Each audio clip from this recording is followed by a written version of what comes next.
onwere adoration mele ọgaranya today. Yes, man, eziokwu. Onwere ndị Zion mele ọgaranya today. And the Zion and adoration will not close because na Zion pụta. It is not possible. Yes. And Zion, look, wait, in the next 20 years to come, another ministry is coming that will overshadow Zion because we have not seen anything yet. We have not seen anything yet. Today, the same Pastor Apostle Babalola ha, Benson Edahosa had them. Those guys facing their own persecution during that time because again the world is advancing, things are changing.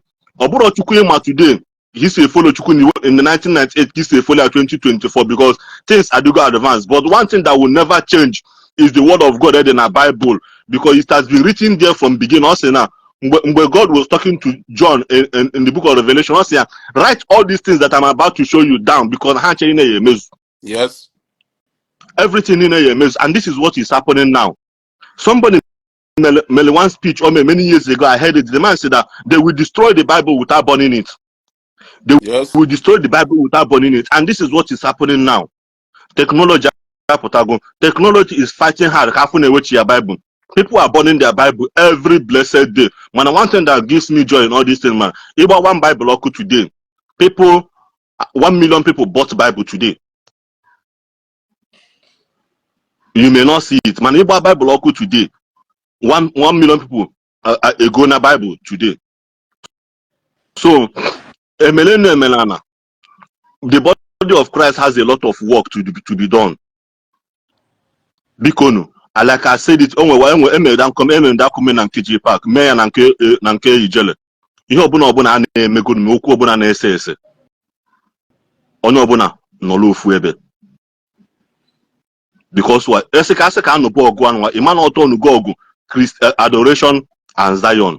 Because now, because at first, they watch my first broadcast na this thing. Yeah, what na no lutra na ifa. That what I want is can we peace? Come do to Matthias jubilate with this thing. But back at the this is where maturity and sense of discernment have to come in because when the eye of Eli is beginning to go dim, Eli will fight it so hard. Again. Yes. Man, that is where discernment comes in. Because when God was calling the young Samuel into the order of priesthood, Samuel, he takes the discernment of Eli to you, young Samuel. Say, Samuel, when that voice call again, say, speak, Lord, for your servant is listening. That does not mean that Eli is fair to go. When Eli have to find a way to position himself, being the person that will usher Samuel into the order of priesthood again, as a father. In our water, yes. But our people find it very hard. Our people find it very hard to understand that now. There's something you represent to the old because you become a bridge between the old and the new. You have a bridge between the old and the new because energy from yes. Most people put let them be ushered into the new move of God.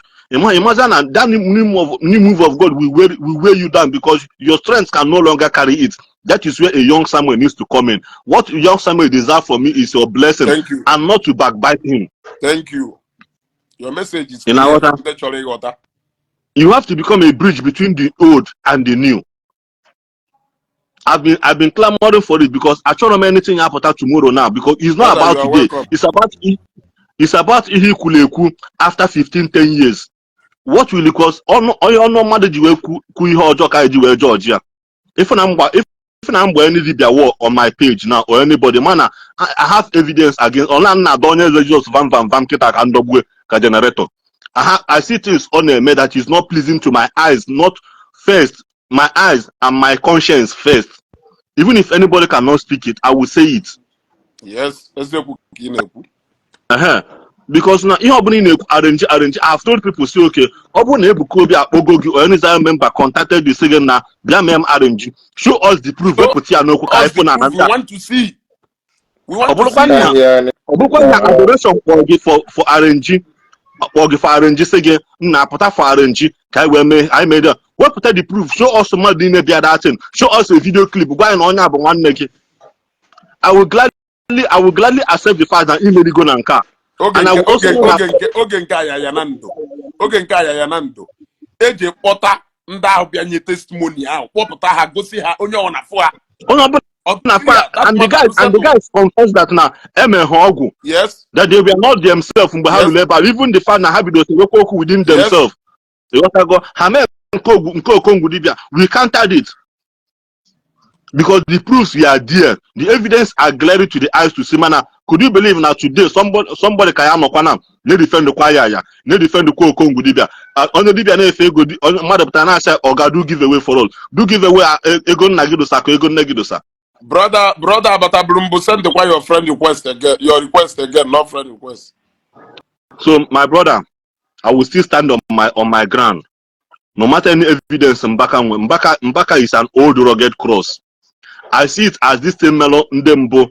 Only have Melo Ndembo before Lolo Chukwanwa, because most of them now talk at Chukuna use the words we used 10 years ago, which is not possible. God is too advanced.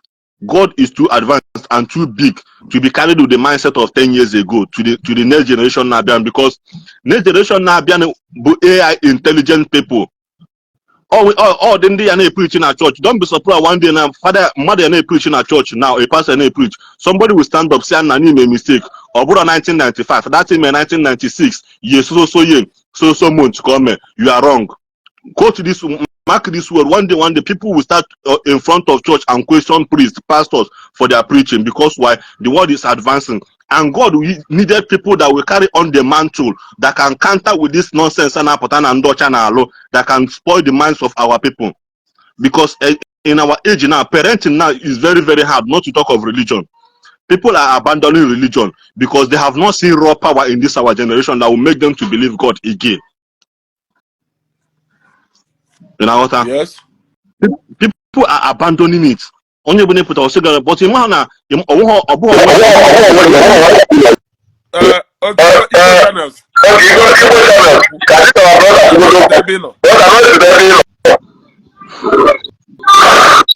Noise. Can you hear me? We can hear you. Yeah, open your headset. Headset now. Can you hear me now? Your noise is too much.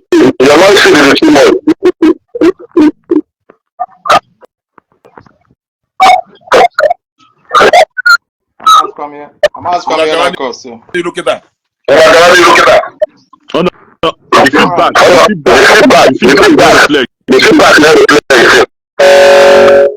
I'm asking what to do again.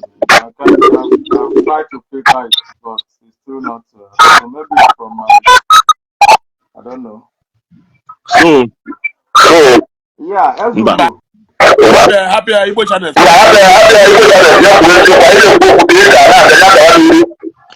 Audience, no,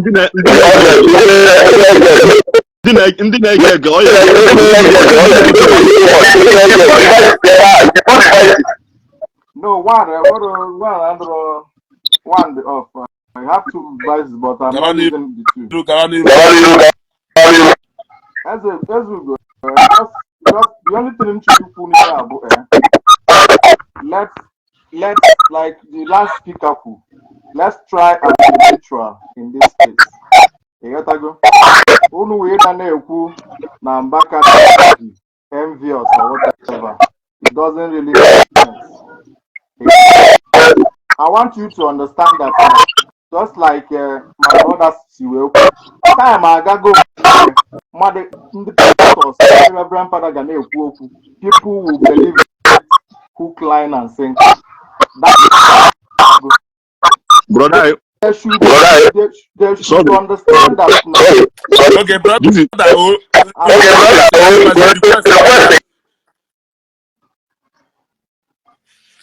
Request Garia and the noise is too much. Yes. Okay, brother Batalofu Gavaniru. Brother Batalofu Gavaniru. Good morning. Good afternoon. Good afternoon from this side. Good afternoon. Yes. Always still between this issue. Yes. If for the Catholic Church, Yes. the Catholic Yes. Church is a big organization that has lasted 2,000 years. Yes. But Mbaka Over. is just 27 years, 27 to 28 years in the ministry of the Catholic Church. Yes. And he has Yes. faced a serious challenge of 20 years and is still moving. From the church hierarchy of one diocese, not from this thing. But where can they go say for the age of LL? You can never say for the age of LL. In my hand, But this for the weekend. age before what LL. Nah, In my onwe hand, nchọ ije mee. for the age before what. In my hand, for the age before what LL. The challenge is almost from the diocese of Enugu or Gawaze Rome before they gave him this thing. Or bro Makana, Father Mbaka Kumake Ebuka Obi, Unoncha attack where the church chastise you, taunt you. So the church does not Father Ejike can Father Mbaka can eku nke hena. Oh, we one prayer group and for precious blood. Ebido ya, the church chastise them. With fake members and fake people. Precious blood now not the naked. Go and ask about precious blood. Go to your parish today. Although Makariha, think to nature have Catholic Church. No comment say Ebuka Obi maka the Pope. If the Pope was not, if the papacy was not strong, the Mama Done ya maka the Catholic Church maka comment maka the Pope. The church talks about forgiveness. Father, Iwaji Kendi World Youth Day na Portugal last year. Ewe miracle was fake. Ndị na-asị na miracle adịghị eme na n'ụlọ ụka. Jesus Christ was fake. O nwere miracle a blind person saw. Ya bụkwa ndị ọcha ebe Pope je mass. So ihe mme Ebuka Obi is just one part of the church. If he still say he's a Catholic, operating under the Catholic Church, those members say to say okwu. No way to say okwu. Always video now before I video this your program. Only one pastor, I will share it to you. Only one pastor now saying that 75% of the seminarians were homo. I got angry. And so I'm share. I will share it to you because it pains most of us go from seminary background back into worldly life, back into military life, back into university, and practice today that wants to become an academician. All the career materials is not in the Catholic Church.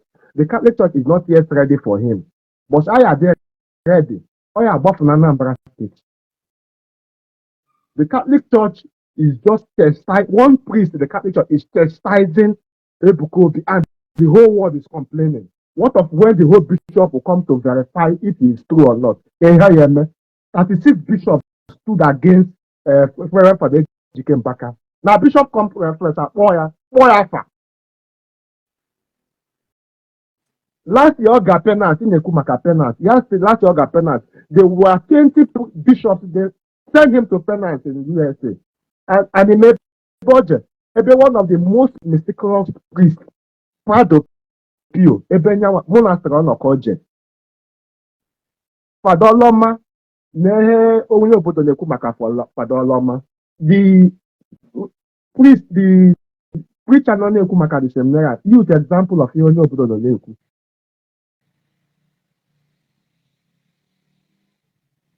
The church not 2,000 years. August go so many trials.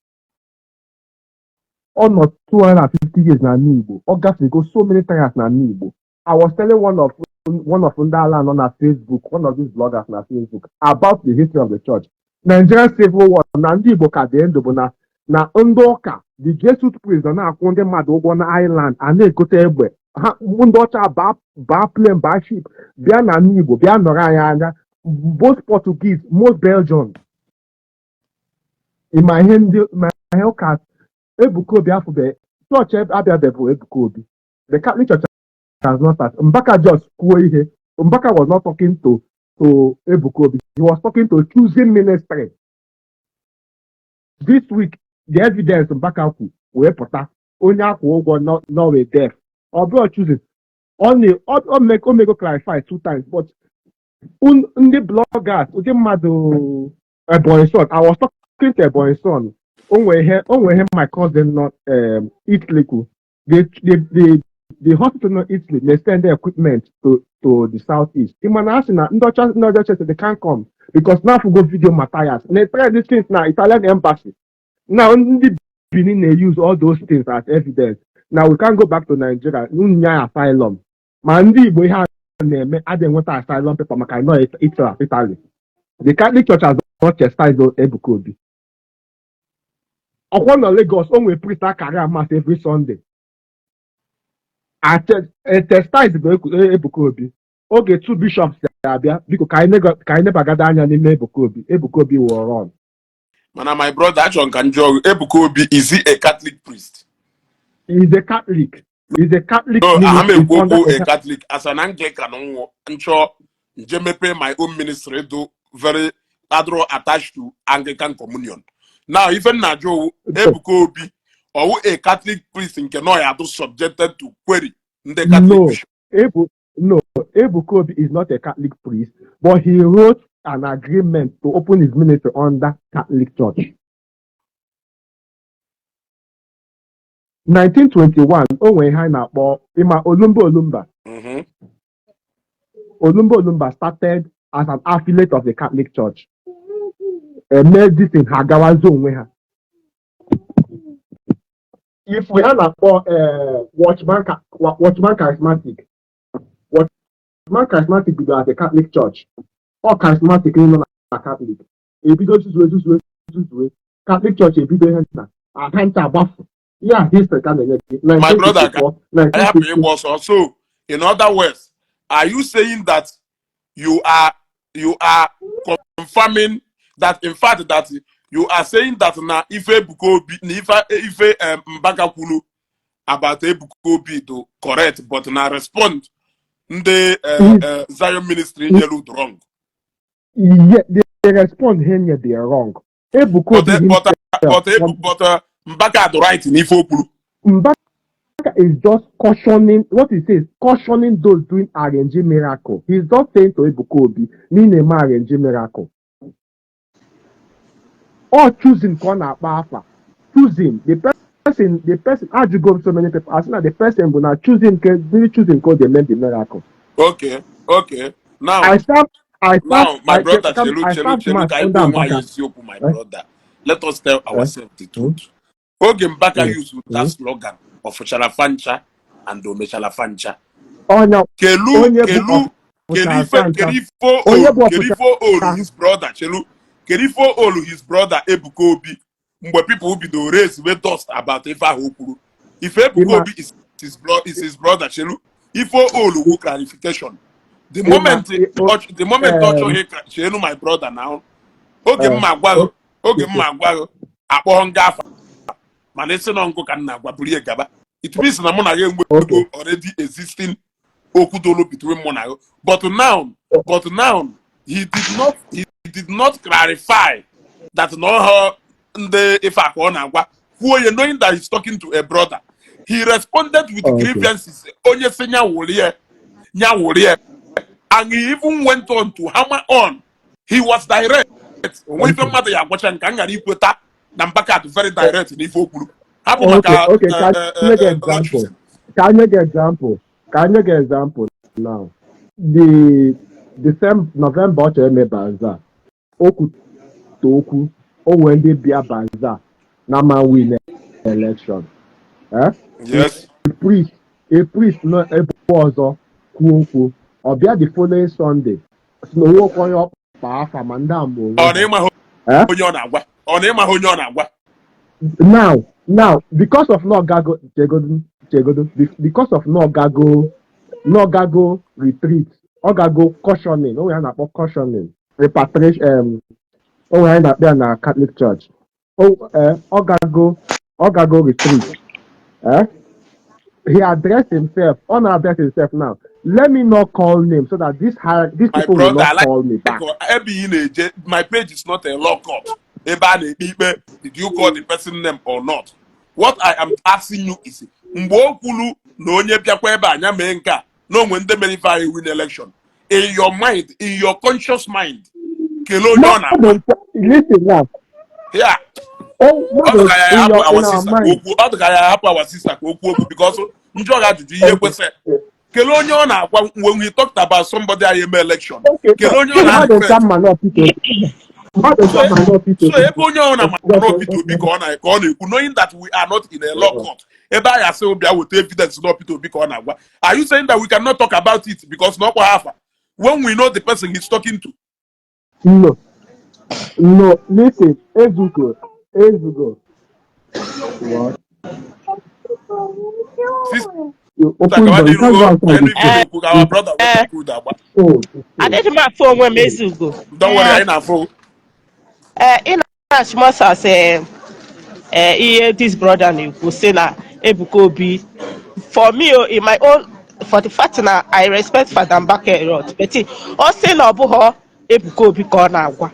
That means the brother na say because Mbaka his second statement go Siri that na he is indirectly talking to Evangelist Ebuka Obi. But the fact that he's a priest and I respect him a lot, I cannot use any abusive words on him. Yes. And I cannot try to challenge him. So for the fact that this brother I want to countermont it that Ebuka Obi have an agreement with a Catholic church.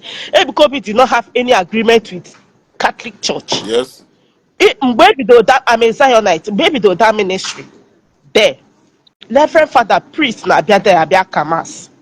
So but for a Catholic church they want to like once you are doing something as long as that priest na come as and they want to want to take over, they want to be in charge. So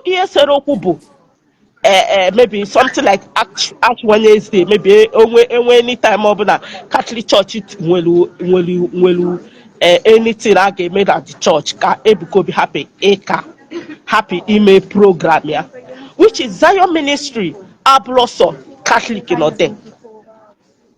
Almost 50% of people not there are Catholic. Even though that Evangelist Ebuka Obi they use the Catholic method. Or rather, even though Evangelist Ebuka Obi a Catholic, that about 50% of his members are not Catholic. A Catholic, but I man they use the Catholic method in the host ministry. But when they use the Catholic method, on acquire blessed sacrament, their soul. So for the fact that listen Obolo Reverend Father Mbaka, I'm totally I do not mean support of that. But all those people, I don't have anything to say. I'm a Zionite, I'm a living testimony. That's not Ebuka Obi name, fake RNG, all those kind of things. Did you have any evidence? More na working, I'm more of a living testimony. Can you fake RNG on a preach the word of God? People are testifying. Okay, ndị na-abịa testimony. All of them can allow. And I caught some of them. And I stop some of them from giving. And I stop some of them from giving testimony. I'm a living testimony. Like I was just trying to text him that all these things that you are saying. What do you mean by that? He was trying to convince me. He was trying to convince me not to be going to Zion. So, your aim is not that you are saying the truth. Your aim is just to bring stop you from going to Zion ministry down. That is his aim, just to bring the ministry. What will you achieve? Since if you know, okay, I be the power evangelist, Ebuka Obi because the ministry has made poof. And that for you. So are you are not until then, be tired. You cannot stop the grace. He has the grace. Just mellow down and tap from the grace. And not JPAC in America because JPAC they go full. See, once you enter there, only the word of God alone. Some things still matter. Only the pure truth alone will reset your mind. Will reset your mindset. You want to go? So I was just trying to tell somebody here. Yeah, the other that the GO.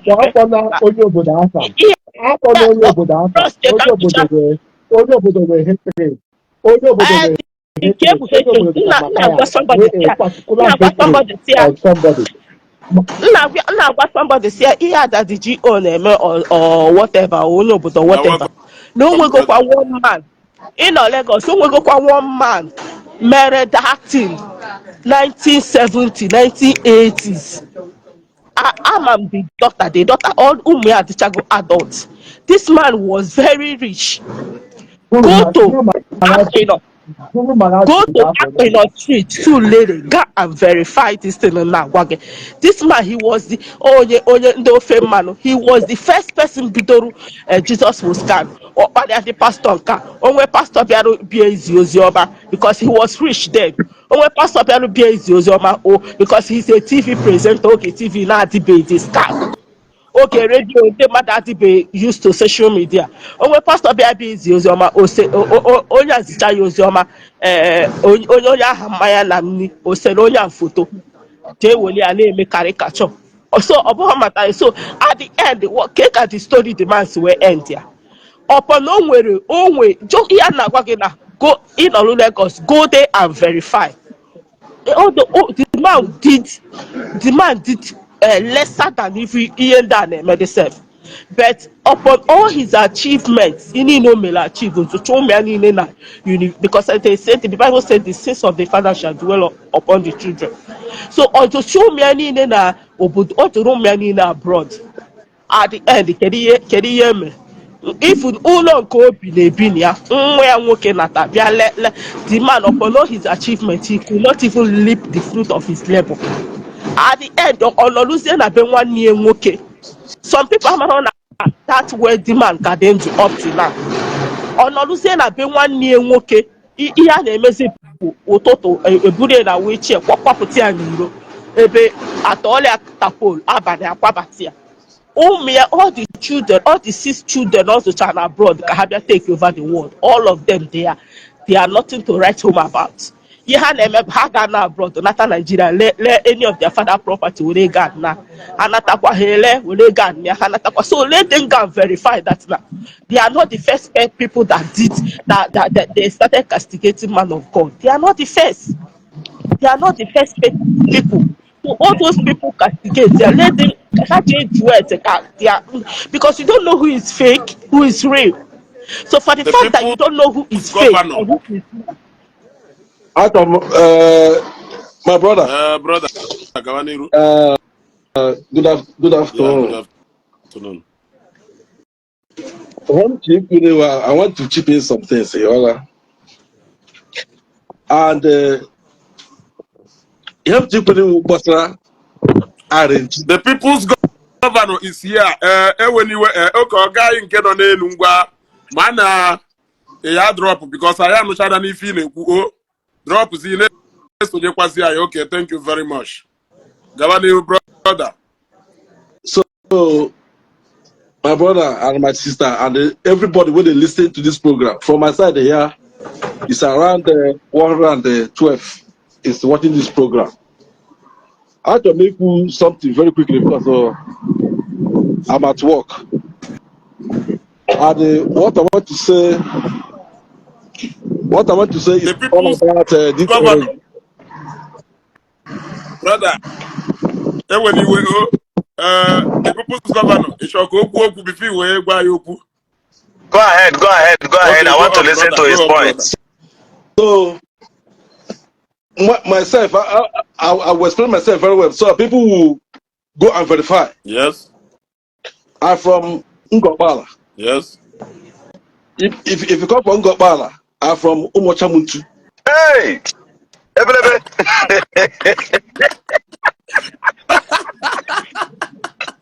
Ibiana Umochamuntu, I'm from Edeji Family.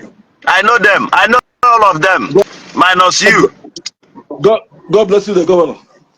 So, out of me, we are people are here, and I bet in UK. Even the UK now. And even at that RNG, now all kind of one brand. I'll bring it down now, so people will know. And that is why I make it clearly.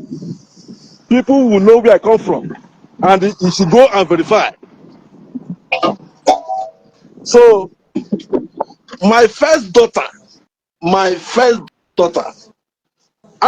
first daughter at Port Harcourt, River State. What I do with that? After going to primary school to enter secondary school, when then they would have my first daughter, they Ashma, Martin lie. Ashma from where? I say it's a pure lie.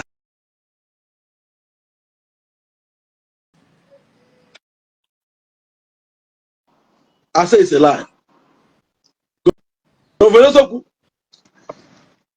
I battled this thing. For more than 4 to 5 years, nobody. The one I can never be able to forget. One Saturday, ambulance came to my flat, to my house, 4 times. Ma jua me ba kwa Chineke nna. Ka onye mmejọrọ. Nwekwe maka ndị na-asị go to hospital, go do this one, go do that one, go check this, go do this one.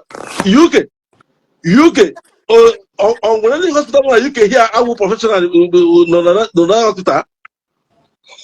On the equipment I got charge I know this weekend no here. Well. On specialist on what I know this UK. Well. All my wife who battle get it. Nobody hear this thing. I want to make it publicly now because of Ebuka Obi. Till 2020, till 2023, till 2022, so 2023. More for that. Okay, before my family I got Nigeria, my daughter gas we have I don't want. Yaga school, Yaba Unimoya, Nime Forest. Now winter now. More for Bomna school, see what is going on. That's now Honimazia. Now I have to buy ticket now to let them go to Zion. Ticket that time, that when that did ticket that did the advantage. Yes. So now that's a bad day. Design with the defense of my prophets and the Burachi weekend together. How about be here? Their ticket to my 2 daughters. Their Zion cost them 8,000 something for 3 of them pounds. Yes. To put them immediately. My wife asked me, I have to release that money now before this girl I want here. I said, okay, I have had to. I have to log into my system. We will book British Airways. They landed in Lagos. Ota Halandre, bam. The next day, oh, daddy, birthday celebration.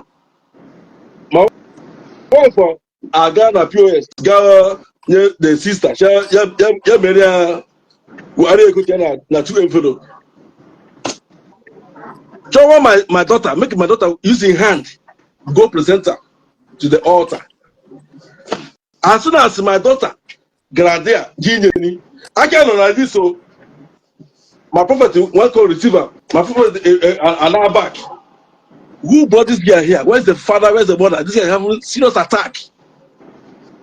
My wife real son, no like this, no. Now watch it. Now watch the program. More further. That yes, that's why we come. Before you can come. My prophet tell us say the matter will settle here. Hallelujah. He said the matter will settle here. This is another RNG. Yes, sir. Hold on, my brother. Hold on. Brother, hold on before you continue. Do you know me? Do you know me? Can you recognize this face? Ezugo, this guy is my brother. This guy is from the same community with me. This guy is from the same community with me, with Governor Isiagu. Yes. This guy, This guy, everybody in ADG family, I know everybody, almost everybody there. And even the ones I don't know, they know me. I am from Untu. After his village, the next village is my own. Isiagu. Brother, So, for the very first time, for the very first time,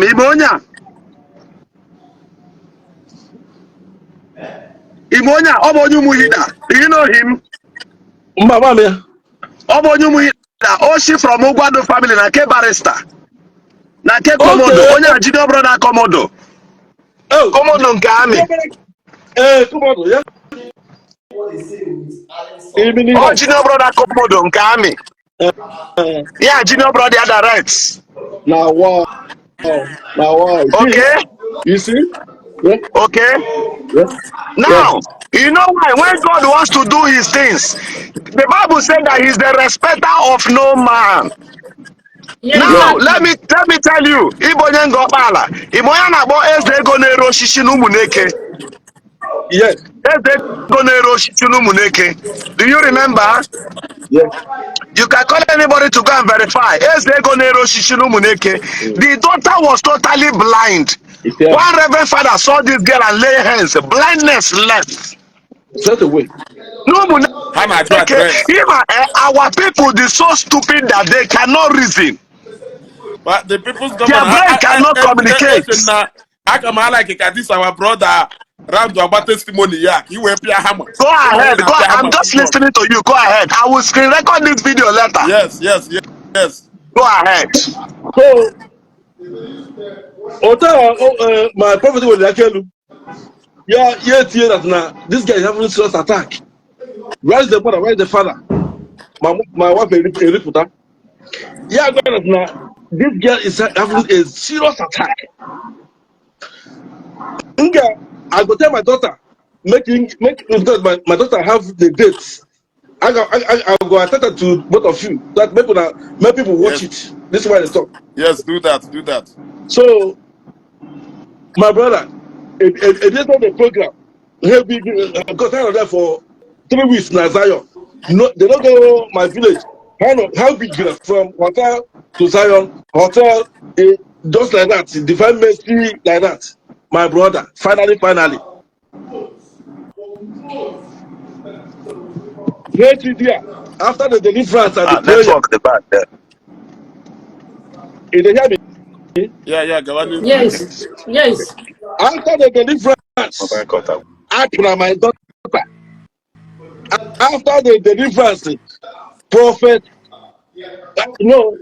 my humble prophet, my humble prophet. Evangelist Ebuka Obi. After the deliverance,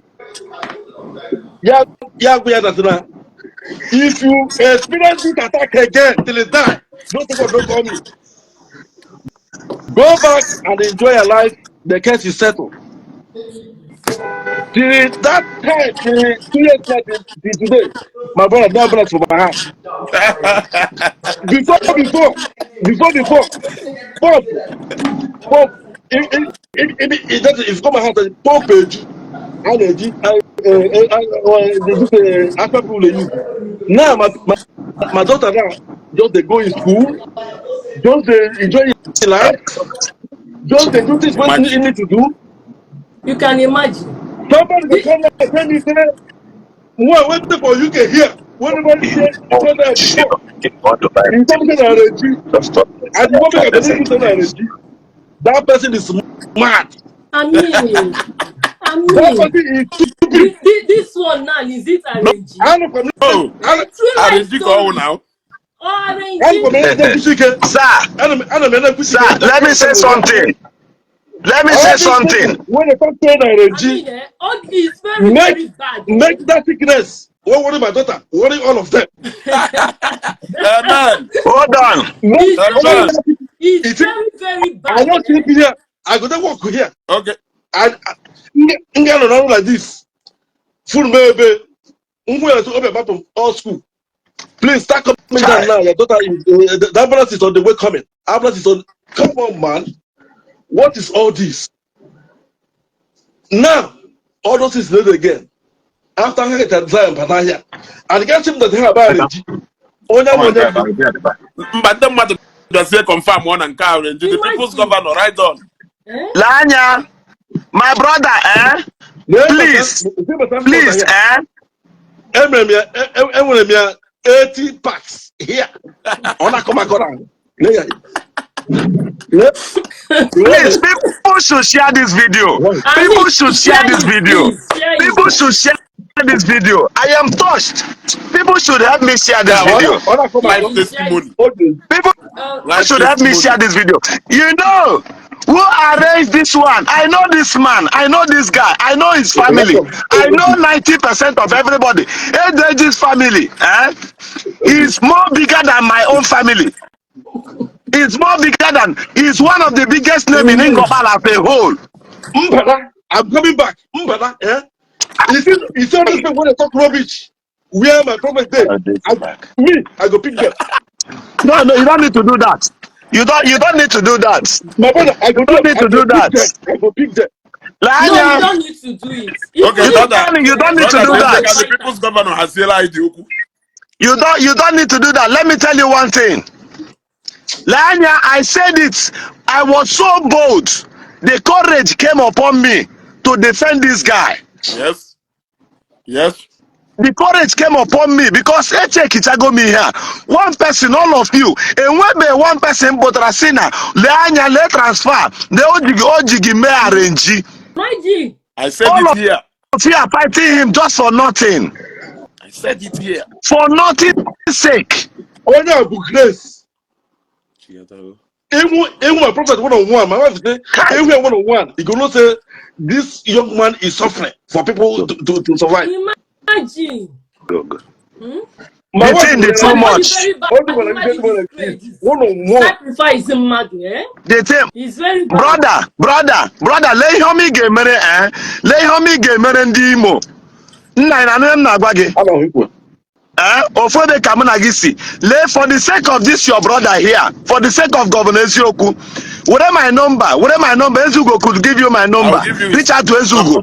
Ezugo could give you like your sister, like Dalinchi, your sister, Dalinchi from the same family, Genombam. Everybody from Edeji family, at least same up to 10 persons there, Genombam. Collect my number from there. Inbox me any evidence, any receipt evidence, like everyone got him for their gas test.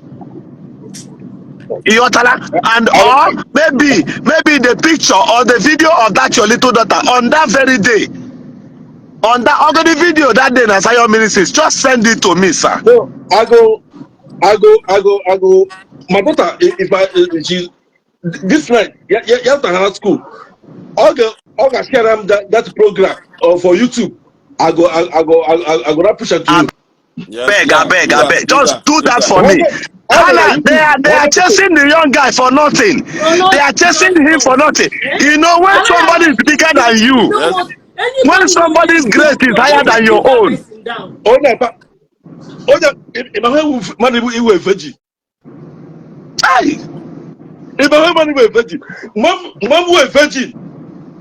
I get to school. I know this virgin.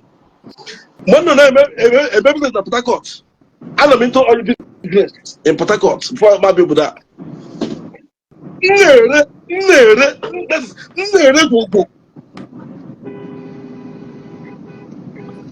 holy, eat the adult. Just reduce grace. Exactly. Mbaka atile aka ebe jọrọ njọ na nke ikpeazụ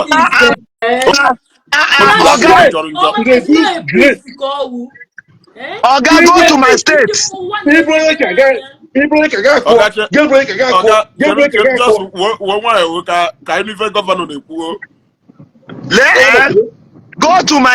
Go to my state and see insecurity everywhere. Ask this my brother here. Ask this my brother. No one health center in my community. No one. One man goes from Enugu, my village, my community. They are suffering because of your so-called prophecy. You fought against Oranke for nothing. Oranke remember anybody anything. This man came with his witch to destroy my state, and somebody will tell me to keep quiet.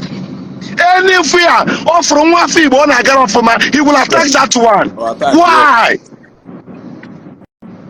Are you the devil or are we expecting another devil?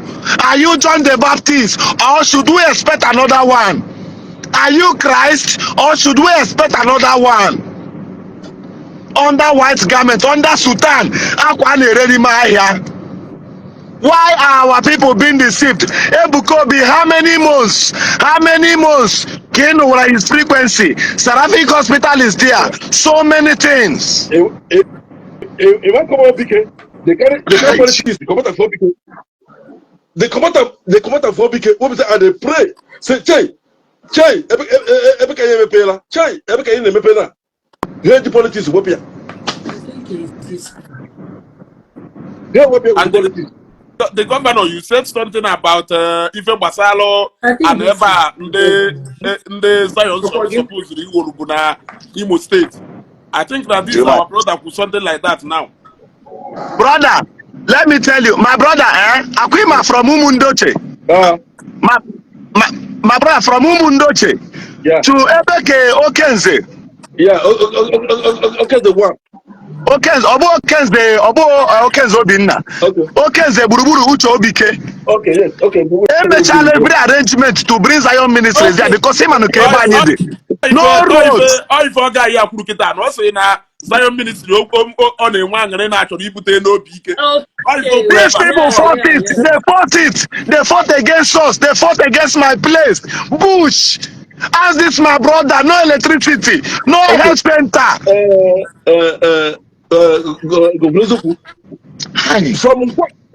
From Kuala Gawa Amala to Eche. That along that express. Can't we get it done that area? My brother, don't worry. We don't need to talk because they will still come there. Don't worry. Later we will talk. May God Almighty hear my prayer. Ebuka Obi Batimo, Batango Bala. God has answered my prayer. God has done everything for my village that has suffered for years. Brother, my brother, do you know that in the mortuary no Numuneke, the mortuary no Numuneke, that mortuary no Numuneke there. I went there last time, mortuary Jureju, and Canada Sunday mother side. No road, no even at the government hospital. It was Umbaka who gave us hope. It was this man. Today, that general hospital, no Numuneke police station. No antibiotic, no one antibiotic. I went there to see people. No one single antibiotics. Equal antibiotics. That road from Umuhengo connected to that Polakwo, all destroyed. All my brother, make calls to the village. Muajegom grade use or there. Muajegom grade use for 3 days. Now that village, I use my money because the people are suffering. No way, nobody cares. If I want to come, my brother, let me shock you. You that is from the same community with me. Ezugo, let me shock you. My brother, do you know that new Catholic church, arrow there, that new Catholic church inside the Omako? Do you know that Okuba, the Reverend Father? Till now, they have not showed concern to that priest. But Hannah drag a war. Imagine. But pastor and other people in the village now can later the father hospital. Right. Why are they being wicked? Because they are carrying Bible. If anybody is going higher than you, it's always you see who's this Hey. I know my prophet. I do it like this. They can do it like this. Testimony abia na live program atọwuo na matọwuo. I'm telling you. Arranging ka atọwuo na matọwuo. That is you know, many of them, people talk what they don't know. There are power. Imagine. Hey, network because the matter send network na aka na live button and if nanya when the governor gali cope na program in whom I am. Okay, sister, will opportunity agawani you. Okay, fine. Gawani you the governor. Na lanya If God is not real, then your father is not real. Yes. Are you listening to me? Yes. Anybody who tells you the Bible you read, say even I'm not a pastor. Somebody said to me yesterday that I wish I'm a pastor. I no go fit be pastor because I no go fit dey gentle. I no go fit just dey. I no go fit see red wine. I say I no go drink red wine. When I go turn one glass. Ide ya mi ezugo. Yes. Ina no yem na-ekwu. I don't even know. So for them, maybe can be a pastor, you know. Hey, Genuine ones amongst them, allow them. Ezugo, I'm leaving this live broadcast. God bless you. Thank you. Then they grace. If nobody go fit tell them the truth. Oh God, from next week, I got my own cassock, my own sultan. I go to wear sultan. Me, I be Reverend Father. I'm sewing two. I'm sewing one for native doctor, one for priest. Me, I'm a Reverend Father guy. The people's governor. I'm a priest. No, don't call me governor. Call me Reverend Father Governor Isiagu. That is whom I am. Reverend Father Governor Isiagu. Umokoko. Address me as Reverend Father, my friend. Call me Reverend Father. If Moriri, I will deal with them. Oh. Even Holy Communion, I will be giving my own. Say me, Matthias to get church. Me, I'm opening my own Basbus ministry. Basbus. And I'm going to be the Reverend Father for that place. Chineke Bokwa Hoko there. Ndara. Nah, bye bye. Darosa, You thank will you see very much, sir. me with Sultan. You will see me. My Sultan will be more precious than his own. You go see me with my own Sultan, Kaftan. Is that hear me? Yes.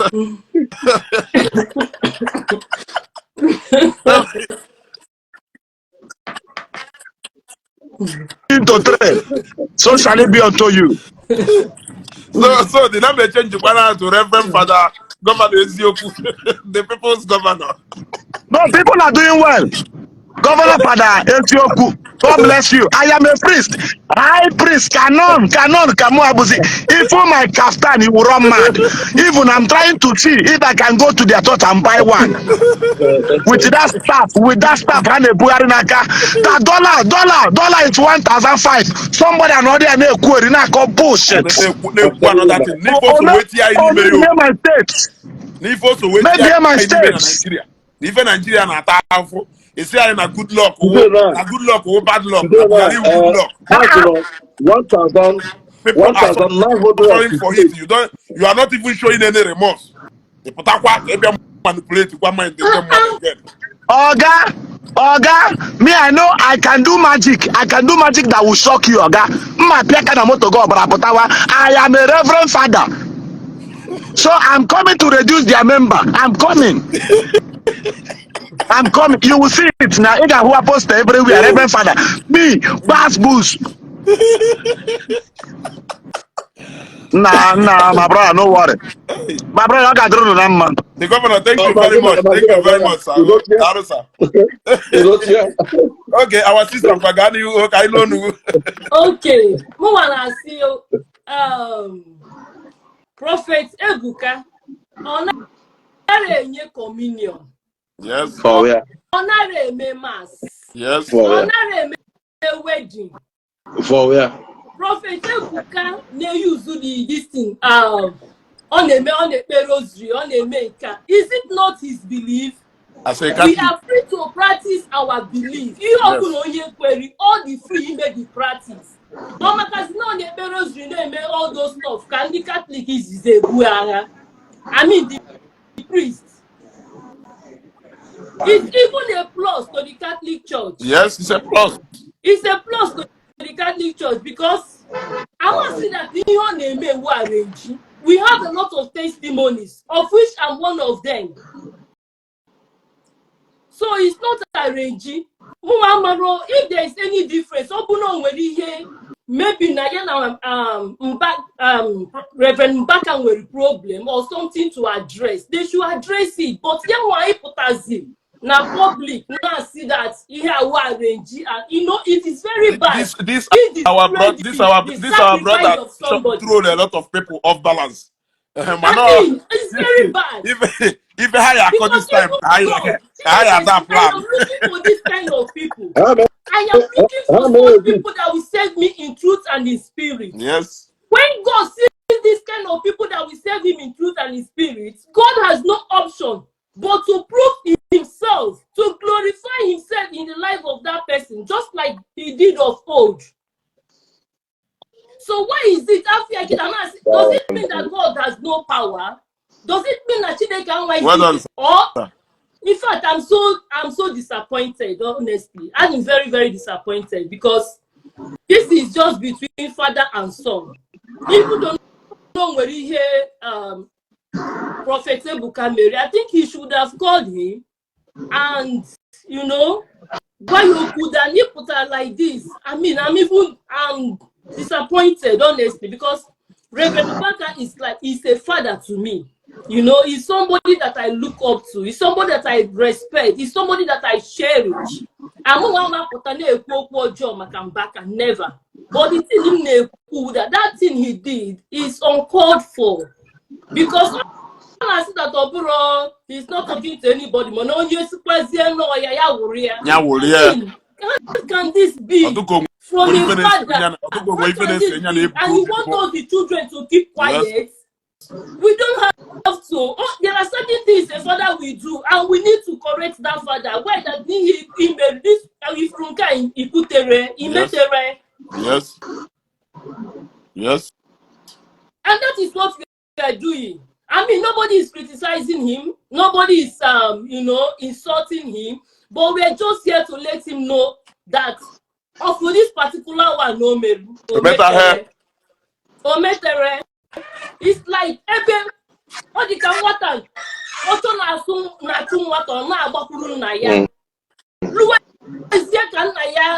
Protect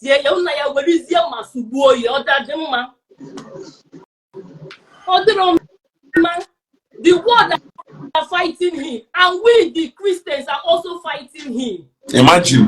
Does it mean that Nanya Choroka somebody rise? Yeah. Does it mean that anybody that wants to rise, anybody that God wants to use must go down? The apostles, they have gone down. They have laid their life as a sacrifice so that we will not go down. Imagine. Yes. Imagine.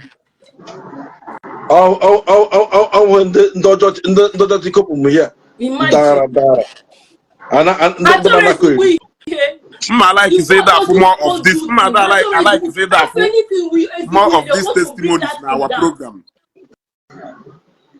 I like to say that for more of these testimonies in our programs.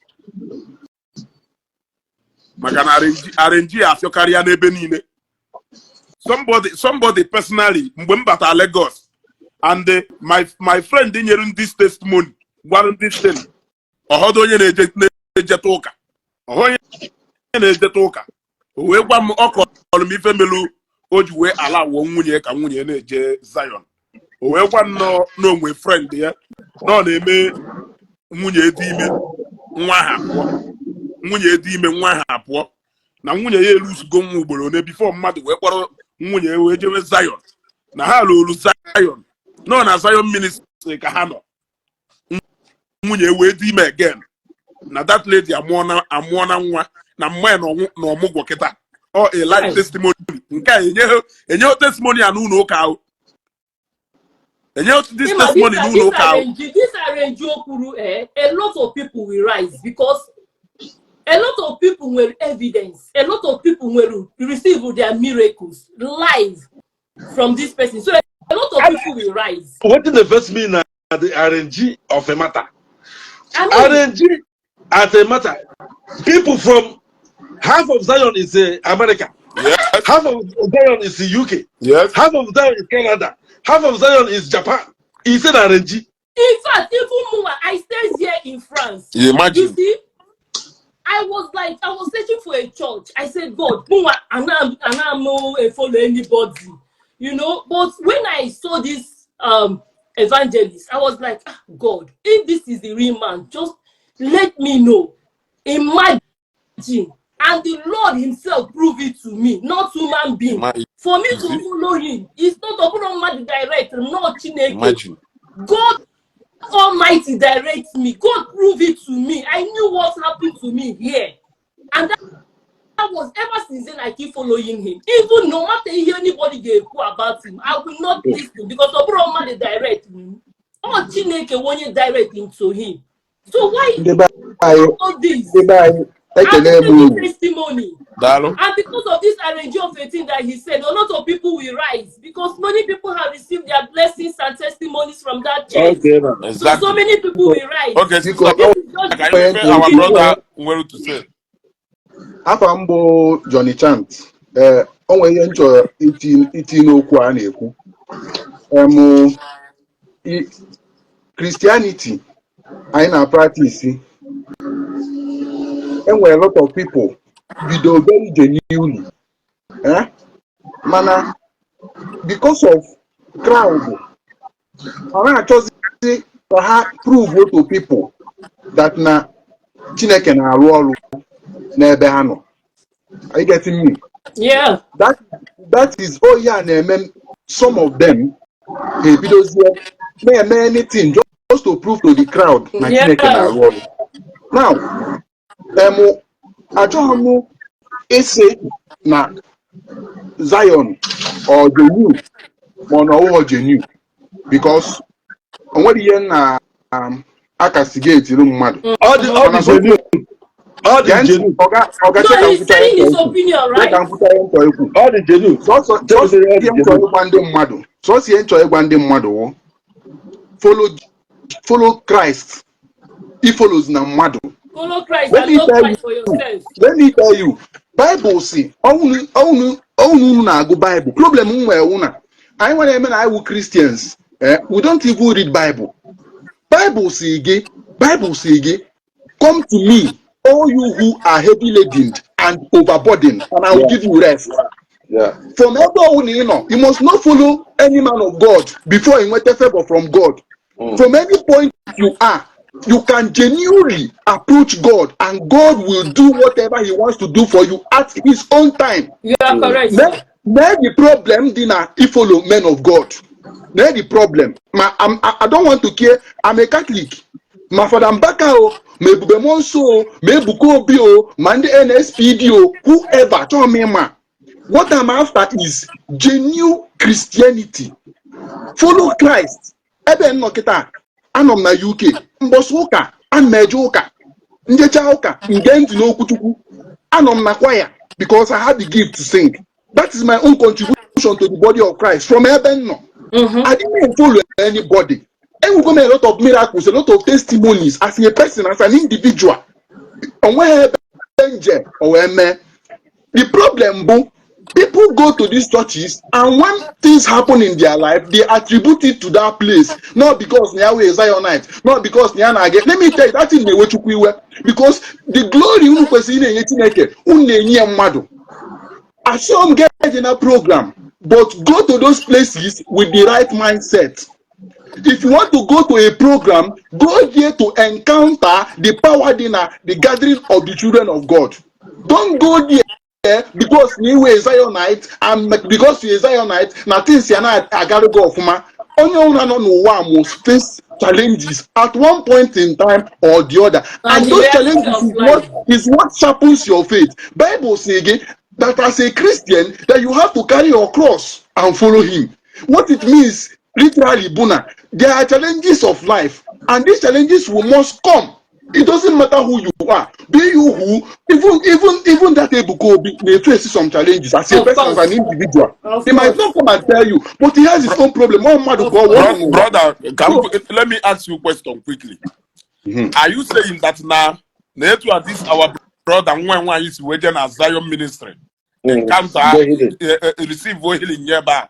Are you trying to say that he should not tell people that never encounter healing in a Zion ministry. Now, are you saying that? Wait, are you saying that na one can will similar problem given a Zion ministry because na encounter healing in a Zion ministry through the prophet Ebuka Obi?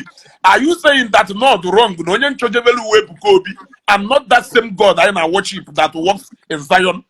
Is that what you are saying? Now, yes. Let me tell you what I'm saying. This thing you are saying now, oh, here the problem. Thank God we brought out this example. Imana, that in Melogi, Itije and Zion. It's in on Zion, on Melogi. Imana, I want to go on Wegi, Jiakagi, Sepulana na chapel. Yo chukwu amara n'isi nwa ga. Grace differs. Make put that one.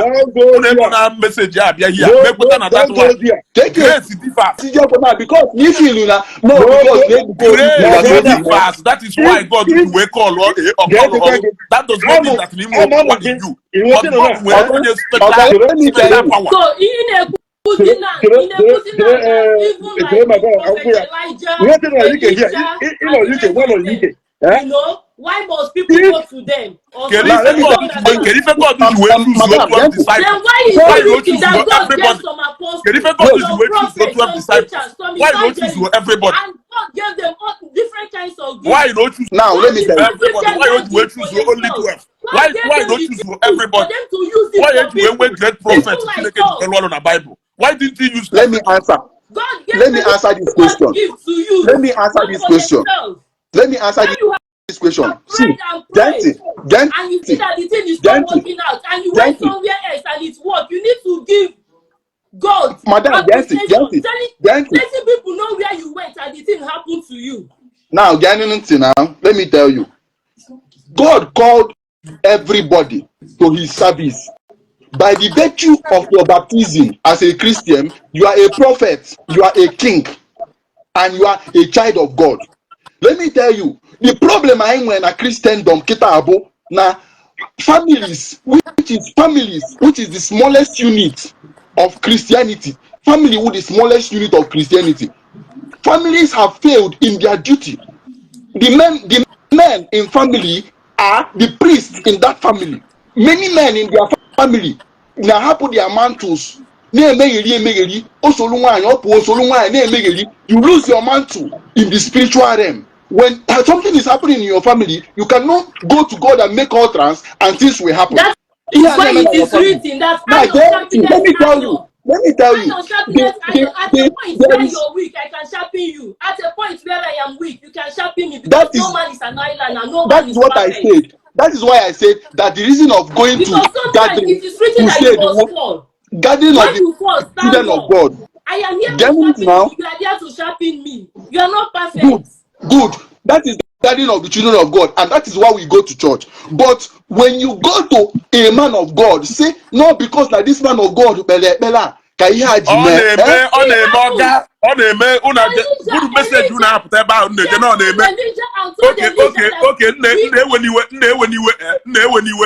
you trying to say that now let's say can you see use Ebuka Obi? Can you use Father Mbaka? Are you trying to say that now God in your Father Mbaka special gift and powers? Do you think that you can command that glory more than Father Mbaka? You can command that power more than Father Mbaka? Everybody has. Is that what you are saying? Ebuka is not just I'm not siding any. I'm not siding anybody. Ebuka is a prophetic evangelist. Let my own. Gently, let my own. Point in make you to go clear now. This is na Bible. It doesn't mean that in the Bible there were prophets. There were people who were called by God in the Bible. Now let me tell you that. Thank you, brother. Thank you, host. Thank you for this question. And we're prophets, and we reason Chineke to wait here prophets. That I'm a reason. That I go and read then nothing, Madam Genty. Go and read Old Testament. Go and read Old Testament. Don't be deceived. Be a Christian being informed. From the scripture and see if be a Christian being informed. In the Old Testament, they needed prophet because at that time, they don't have the information, the conscience. The New Testament have a lot of prophets more than the Old Testament. Which prophet in the New Testament? We have 12. Joel. Joel, is he not a prophet? Joel on the New Testament. Joel on the New Testament. New Testament. Prophet in there. Prophet in there. Sorry. Apostle Paul, a prophet. Apostles, they never paraded themselves as prophets. Who are the apostles? Who are the apostles? All the apostles, they are not prophets. Who are the apostles? They are not prophets. What the apostles are, Ndi Chineke okote nso kuzielu fa uzo ya. Kuzielu fa uzo ya. Now, the apostles, they are more than prophets. The apostles are higher than prophets. They are higher than evangelists. They are higher than teachers. Who is the prophet? They are higher than pastors. A prophet is one that reveals the minds of God, of which the apostles, they carry the mountain. They reveal the minds of God. They heal. They prophesy. They delivered. So tell me the office of a prophet that all the apostles did not carry out. Genti, let me tell you, the prophets in the Old Testament, look at their job. They never said anything when God never told them to say anything. And they never said anything when God has not told them to say. Yes, Genti, only they follow Bible of man. If you know all the prophets, they go to where God told them to go and tell these people so and so things. So my brother, are you trying to tell us? Wait, my brother, can go take a message here. Are you trying to tell us that whether prophets or apostles like Ebuka Obi and all of them are saying that it is not God who is telling them to say those things? That where they are going, that it is not God who is telling them to go to those places? Is that what you are saying? Okay. Now, my brother, you know what? I don't even understand what you're saying. Okay. I don't understand. Now, I want to tell you something. I want to tell you something. Bible say, when that time comes, there will be a lot of people who will come out and say that they are prophesying in the name of God. Of course, it is written. Call them by names. Call them by names. Everyone has so much. You are wait, my brother. Wait, my brother. You are trying. In other words, I'm a baby in Abia. Yes, it's on a group of people who know that churches should go. That is why he encourage that we should stay at home and pray. That if I am man or no pay, if I am what an Zion, or if I am what an adoration,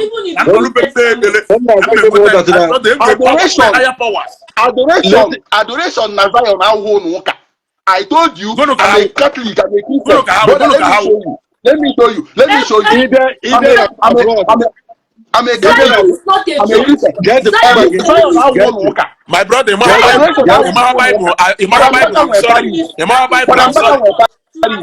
okay, my sister, she can join Jojo. Everyone, the apostles. Can you follow the work of apostles in the Bible? Can you follow the work of apostles in the Bible? The only after Jesus left, when Jesus no apostles say because they when he had water Jesus say na go look the work of apostles. Jesus now when Jesus left, he said that he will give them, he'll bring them comforter that will teach them all things. In the apostle, all who had obo, he can now apostle you man akutiri ndị mmadụ maka Jesus ahụ nke nwụ na Nazareth. That was what they were doing. Miracles happen.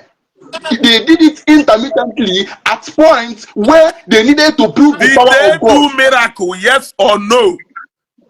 Some of them performed them as miracles. Not all miracles. Some of them performed miracles. So meaning that apostles performed miracles in the Bible. Is that not what you are saying? Some of the apostles, get it. The gifts they have, all of them did not have gift of performing miracles. Some of them had gift of teaching. Some of them had gift of teaching. So the pastors, my brother, so the pastors and the prophet are in Muleketa. How do you know those of them who God has given the gift to perform miracles and those God has given the gift to preach, or those God has given the gift to sing? How do you know them? Since you are the judge, you are the chief judge now. Can you judge them now? Tell us those who don't have those gifts. I'm just trying to sensitize people. If a kilo for God's sake, you can click on when ABC Madonna Bodo. Metwan Akeba, he sent the request. By your left hand.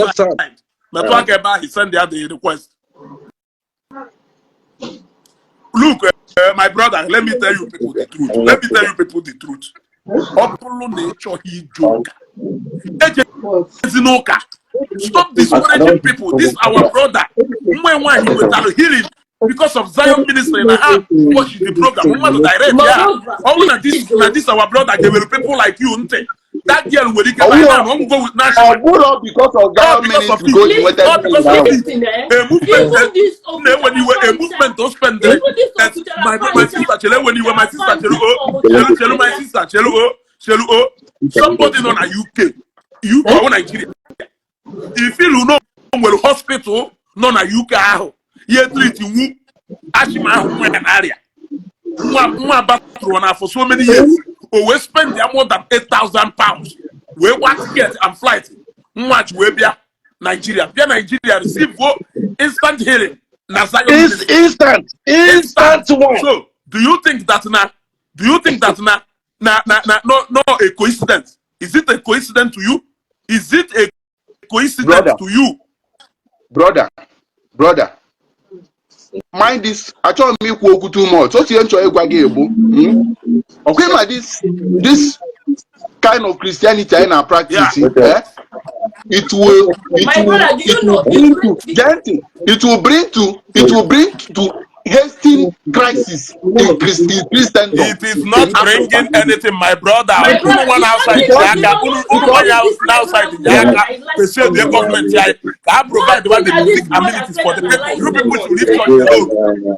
Leave church alone. We are getting the benefit. This our brother here has given testimony already. Know him for yourself, what are you not because of anybody. That is Ihoku that I like so much. We all need to know God for ourselves. You must serve God by yourself. Know him for yourself. That is the most important thing. Yes. For not that we should not encourage one another. We should not be our brother's keeper. He said, iron sharpeneth iron.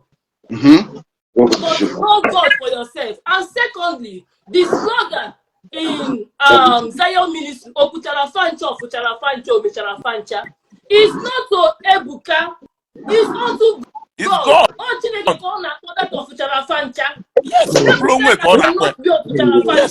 Evangelist Ebuka cannot be Omechara Fancha and Okuchara Fancha. No. Mano die kele Chineke me, the Chineke na afuti fenine, Chineke na afuti fenine, Chineke na emechi fenine. So my brother is to God Almighty. Madam, first of all, the man of God na afucha yenine, na ekucha yenine does not make that man a genuine man of God. I want you to note this one. Are you the judge? Are you the judge? My judge him. Brother. Judge him. Na book of Acts of Apostles. And when one man and Jesus, Jesus, the apostles encounter. The man may use magic now, fools on them, miracle. And I know that. I know very well. I know it happened. Daddy, thank you. If you know about this, people should stop using that men of God see and do and verify them as good men of God. That is why my brother, who are you to judge? When that time comes, that God will say, "You perform miracle in my name, but I don't know you." Who are you to judge? I want you to know is this: if you are a Christian, be a Christian that believe in God and worship God. If you go to church, yes, if you go to church, you pray to God and go to your house. And many ones and people will do there, people will follow them. My brother, message you have to all connected. Who are you to judge? Who is the real prophet and who is not the real prophet? Who are you to judge? You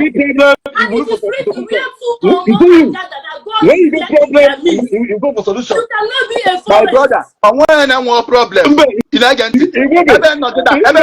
have my own problem. And I'm my for that. I don't need to go to anybody. I don't need to go to anybody. Okay? I don't need to get anybody. Let me tell you. Let me tell you.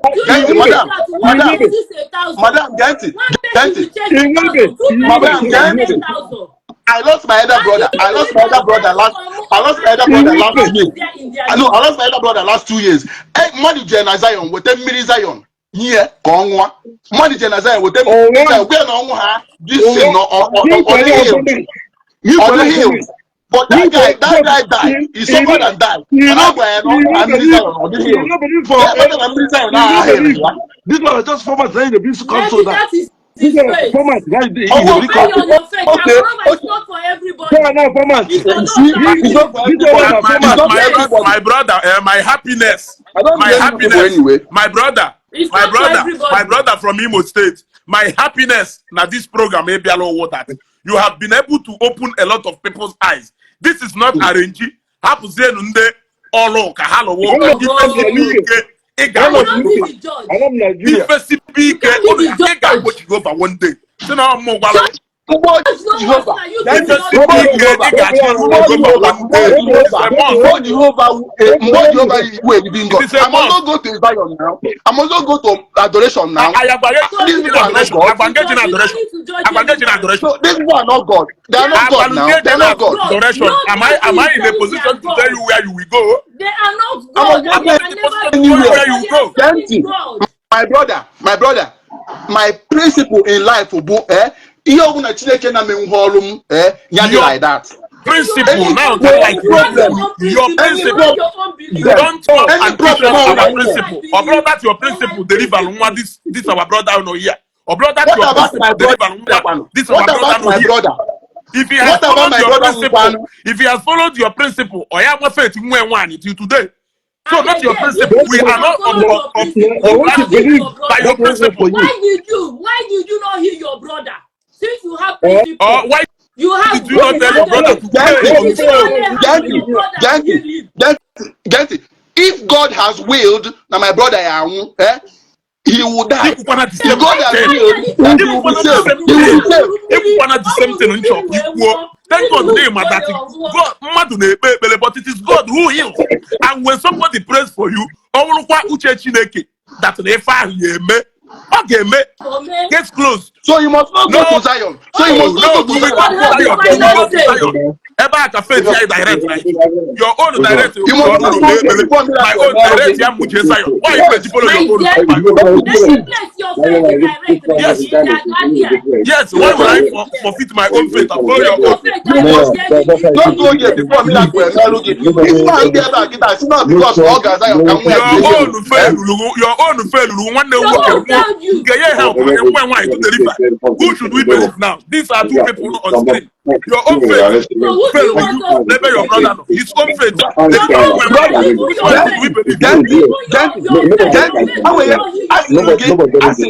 Mmadụ ga-aza ya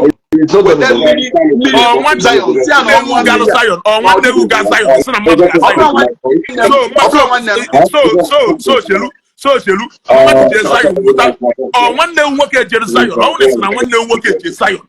Then we can begin from there. My brother go to Zion.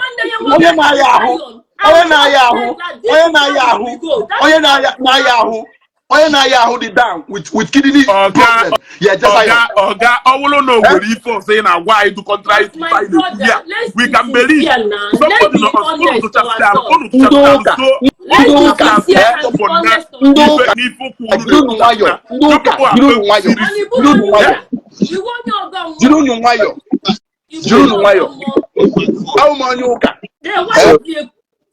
okay, at least our brother has chance to say something. At least he has been given chance to say something. Madu on a live scream here now. No spend almost a go to take his daughter, her daughter his daughter. I'm a getting us. So you will yata been known because one we just Zion, low Zion, one receive healing. The work of Eba, Biak Ebia Wai, or Rogun or Baby. They tell here they are saying. So when I know, in you, direct you out to a church. Why can't you go there? Or direct you out to pray at home? Then you pray at home. In case our brother direct there to go to Zion. Or receive for healing. Thank God now he will a real testifier here. Not an actual. That guy. I'm making the killing. Oh, everybody alarm. You may not go home. He walk out. I mean, people are funny, honestly. Oh my God. Nwanne anyị nwanyị ọnwụ na ị nwere ike drop ka m kpọgota the most controversial human being Okay, na this okay. okwu anyị na-ekwu. Okay, please. Thank you. Yes. Ama m nọ na ha abịa kịta ka ọ bịa jụọ ọga ya ajụjụ. So mma like ka ọ bata. Mmụọ na-apụ apụ. Gawa n'ihu brother. Ezugo. Daalụ n'ihi nne. Ana m afụ ihe na-aga ebe a. That our brother ahụ gbatụrụ now. O burule before ya abata o burule Christianity bịa o burule na ya bụ onye ụka. Ihe a ka o jiri bịa na ya belivere n'ụka. So bụrụ the thing but before nkwu ihe m chiri ekwu really immediately m fụrụ ihe from Reverend Father Mbaka I shed tears. I shed tears yanwa ikwu such thing as a man of God.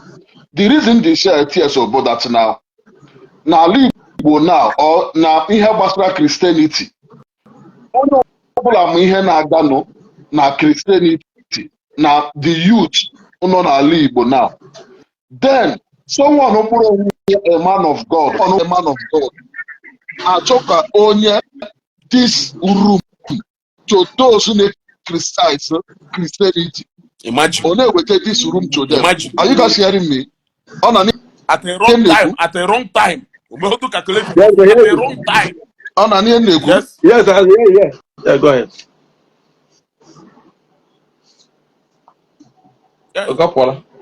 I can send the words up. You want to go? The timing here is wrong. And the message here, okay, your message here, happy open. You want to go? You get one video where they find. You get one get where the guy where this is fibroid. Yes. Main year this I ordered this from I think yeah order from Lagos. They tell one of my friends he actually back to East. She me saving water with deep. My brother fibroid a help. You see? I go for this video. I go for that for you. You go see fibroid as a copper. You see? You see? Obu grace. And that just let them work. Let them work with all these things there. Because it was he pray, say God, this is not the ordinary, this is the blood of Jesus Christ. Yes. I work for this person, so shall they work for me. Yes. Now so they take B. See? But if they take nothing there, help pure water, help bottle water, he will not work for you. What you believe is not work for you. How many people who don't understand?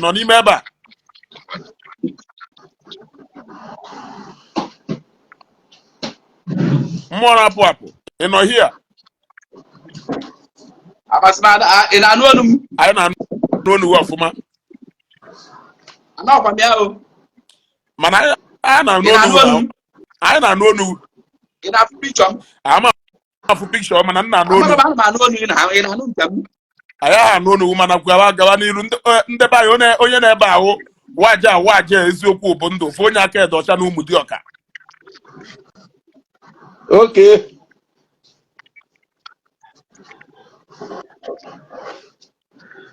Mr. Waja. Oh, well, Mona Papa, Queen again. I'm making to man, I'm bad in 2 months. Oh, well, testimony, real. I don't know where man, I almost go wrong. In year time, Okusia. As you get testimony, this our brother here. Get on the testimony, because I don't come mad as you go. Okay, brother, Wagani who come one up, one tell. My brother, the testimony is okay. The testimony is that I'm my 2 girls from Port Harcourt, one have you over there. far back 2010. Abatobuda, which is 14 years today. So after my first daughter primary school to enter secondary school, I'm gonna lose that my picking go Ogabu asthmatic. See which asthmatic? I think my wife said it's a lie. My one go. Gawani brother. Ona no kuga. And I need for the now. Ona network had fucked up. Network again so. Network again so. Network ya maybe Oji glow the shakish. Even a testimony in your eye, the mother ya people ka ma. You ought to go. But I thank God to know now if I upload from page Zion, that this testimony is where put that. You ought to go. This one I have seen real testimonies, my brother. That is why I have a mix my words with because I'm an even neku. I know what I am saying. Brother Batakaniru. One night we can know. Ekunume. Enwere m ogologo akọ ife nchọ ikwu bụ onye ọbụla na-abata this live video anyị ebugodo ụzọ jụọ ya ma ọ a Christian ka ọ dibịa ka mara ebe maka na onwe ndị isi gharị na-abịa ebe a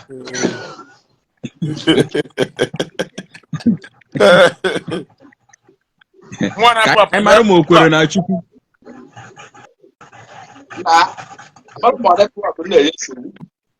Mana anyị na-anụ onu kịta. Ị nụrụ ya? Anyị na-anụ onu. Can you use Facebook account? Okay, good. Can you use Facebook account? Okay. I thought it not you. Okay, brother, Bagani. So mo enwe m much ikwu. My own is that na anyị nwakwere na Zion and this is where we stand. So ọ bụgodo na fake ka brother Ebuka na-eme ya jisi ike mewe na mụ like ya. You see? Yes, that is what I have to say. Ọ bụ na fake ka ọ na-eme mụ like that kind of fake. Ọ bụ na onye nọ na Nigeria, any man of God nọ na Nigeria ya emenwu uduka fake a ya be eme and I like udu fake ọ na-eme. Exactly. This is what I want to say. And the next one, everybody invite against tomorrow program. Now I know they're live. We are there live.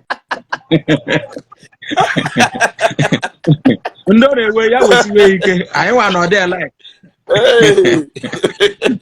Now keep this is 2024. We no go agree for them. We don't agree for anybody. We no go agree for anybody. No moment. We believe in Zion. So fake more like fake ya mechi be cannot like that. Testimony man mwenyele ebe akita ndị mmadụ suppose ro ana asịkwa esokwa awụkwa m Ebuka Obi ka asịkwa no mo organize la rejiga.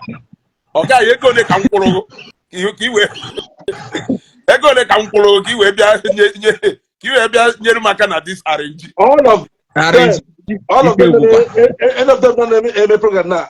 Moi I go click to join.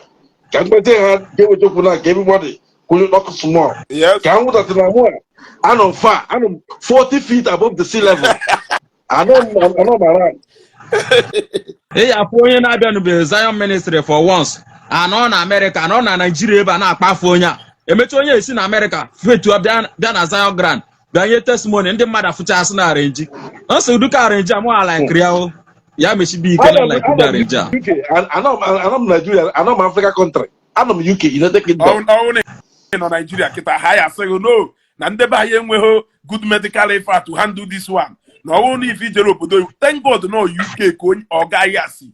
We spend their such amount of money. Okay. We Nigeria. Okay. Can we now want me to be now? Onya adu kwa board put on a live video kuya ena asi. Na kuya. Can we come now? From my back of my leg like this, that's actually on Ishi like this. ọ nọ na-egbu m mgbu wee kweta nwute na-asị go hospital get it no money tell you make it go hospital my brother agara m emechala m gaa AIE abịara m AIE here you got AIE all for emergency every time like this Chimrama on a Hana right there get them like this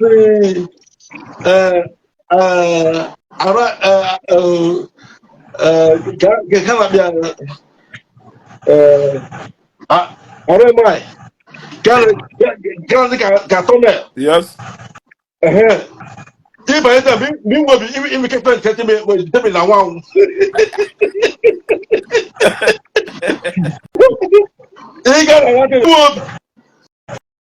Because also there. Yes. Also so that again. If you're not eating well or you're not comfortable, make you press the button. I think it's getting me along. Ndị a na-ekwu ihe ife ike emebea n'ụwa ife ike eme anyị abịa Zion by force by fire. No my God.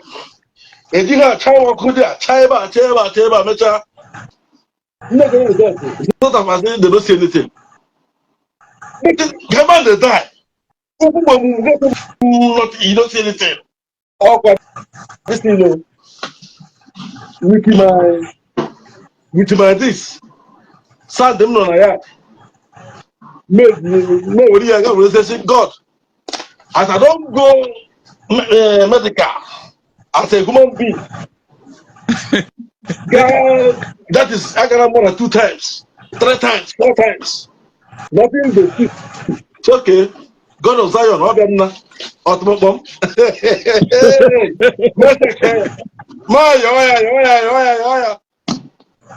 Don't you? Get on effective prayer book. Maybe the chapter made I grow here. Nkuchaya, maybe like this.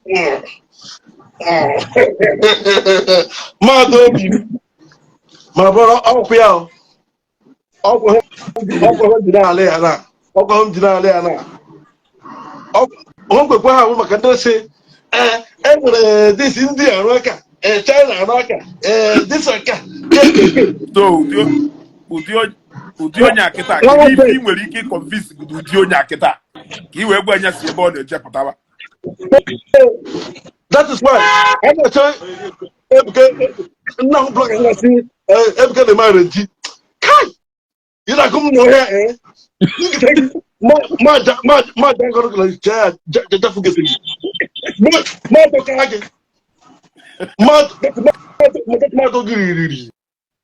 Okay, brother, but I don't forget it. I don't know my own Igbo. Dalo. Onye si I like him if you know. Dalo. And we're better talk. I'm poor now. Okay.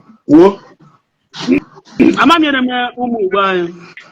Ebuka Obi menka. And when kwanda ne ku batara ihe ọma ọ na-eme ndị Igbo ọ na-enyere aka. Atọ. Ya ana bịara program ya enwe ndị ọ na-eburu 400,000 500,000 nye. Why? Enwe onye na-ekwu gbasara nke a. Ọkwa ahụ a na-eji ka a na-ekwu okwu ya. I see this way. Or he said they give them back. Over those they with they go with a panonia go little number of people, little fraction of people. A fraction of people. So I'm so annoyed. Because I watch a program here now for how he help people. Millions of naira. Nobody talks about that. Nobody talks about that. I say arrange, but nobody have come out one day see. Yeah, one them why. I could you go. Omenka. Nobody just accusing the young man. Yeah, they know jealousy. All jealousy. Because I continue like this. Iwaga Ganiru. I want to be on my side.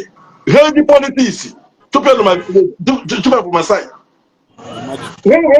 What drama? Yeah. Two people on my. That is, I don't say happy that time. I don't say people. Our side go open. Our side go open. Our side go open. And this make we generate revenue for Imo State. Make we generate good revenue for Imo State. For what? In that program now. I watch him video onye obodo they made the other day. Na akọgheri ife na-enwere isi. Onye obodo ahụ adịghị onye. Na akọgheri. Onye obodo ama ya na-eme ọ mkpụrụ mmiri ọ na Ọnịcha na-agbabi ihe na-enye nsogbu. What is the problem? You know, Evangelist Ebuka Obi, you cannot say anything because for one day Ebuka have not spoken. Ebuka does not know you. Iburi Anobi was just trying to spoil his name for nothing. Or drama. Oh, like I said, a businessman.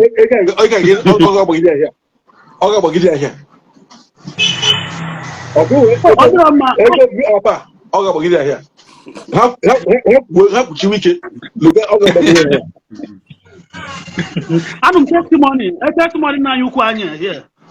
That everybody okay, Nkana is it arrange? No, I very soon people are copying all around now.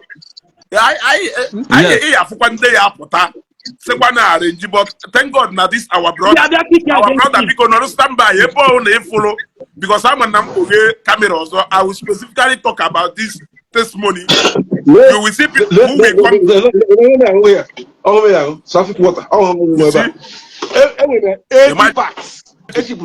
Now UK. You know that. Nigeria. Nigeria. So I have to listen to him.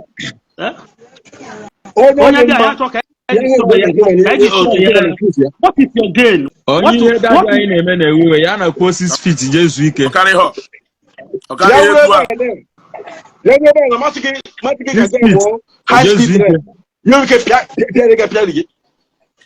say no Sunday no Nigeria. Unde na Ebuka na isi etu a. Na nde no obodo oyiwo na prayer point ha oga ya kita UK ka ono and onye £10,000 8,000 something pounds for nwe nwanyị na nwunye iji wee bịa na Nigeria. Ifuru onye asa enye nwe ifo na UK. Ifuru onye aka onye nwe ifo na UK. Yeah. The thing not there well. Yes. The thing not there. Most of them that they are attacking Ebuka Obi have no connection. They have not that. They don't know. They have nothing. They have nothing with him. Just that jealousy. No carry go for hatred. But I don't know why you will hate why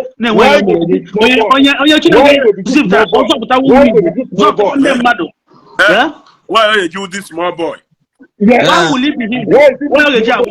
Why will it be him? Yeah. Why will it be him? The virgin boy. That virgin boy. No problem. Don't like his way. No problem. I won't castigate him.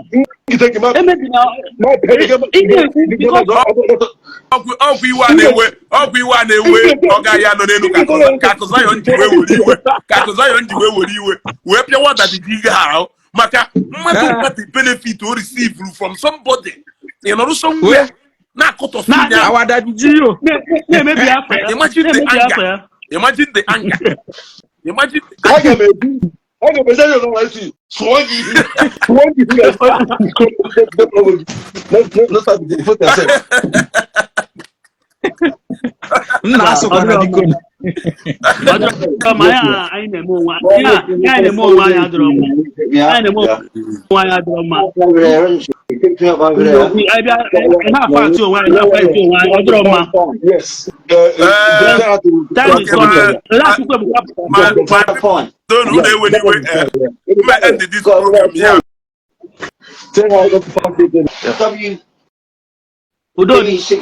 Thank you, sir. No problem.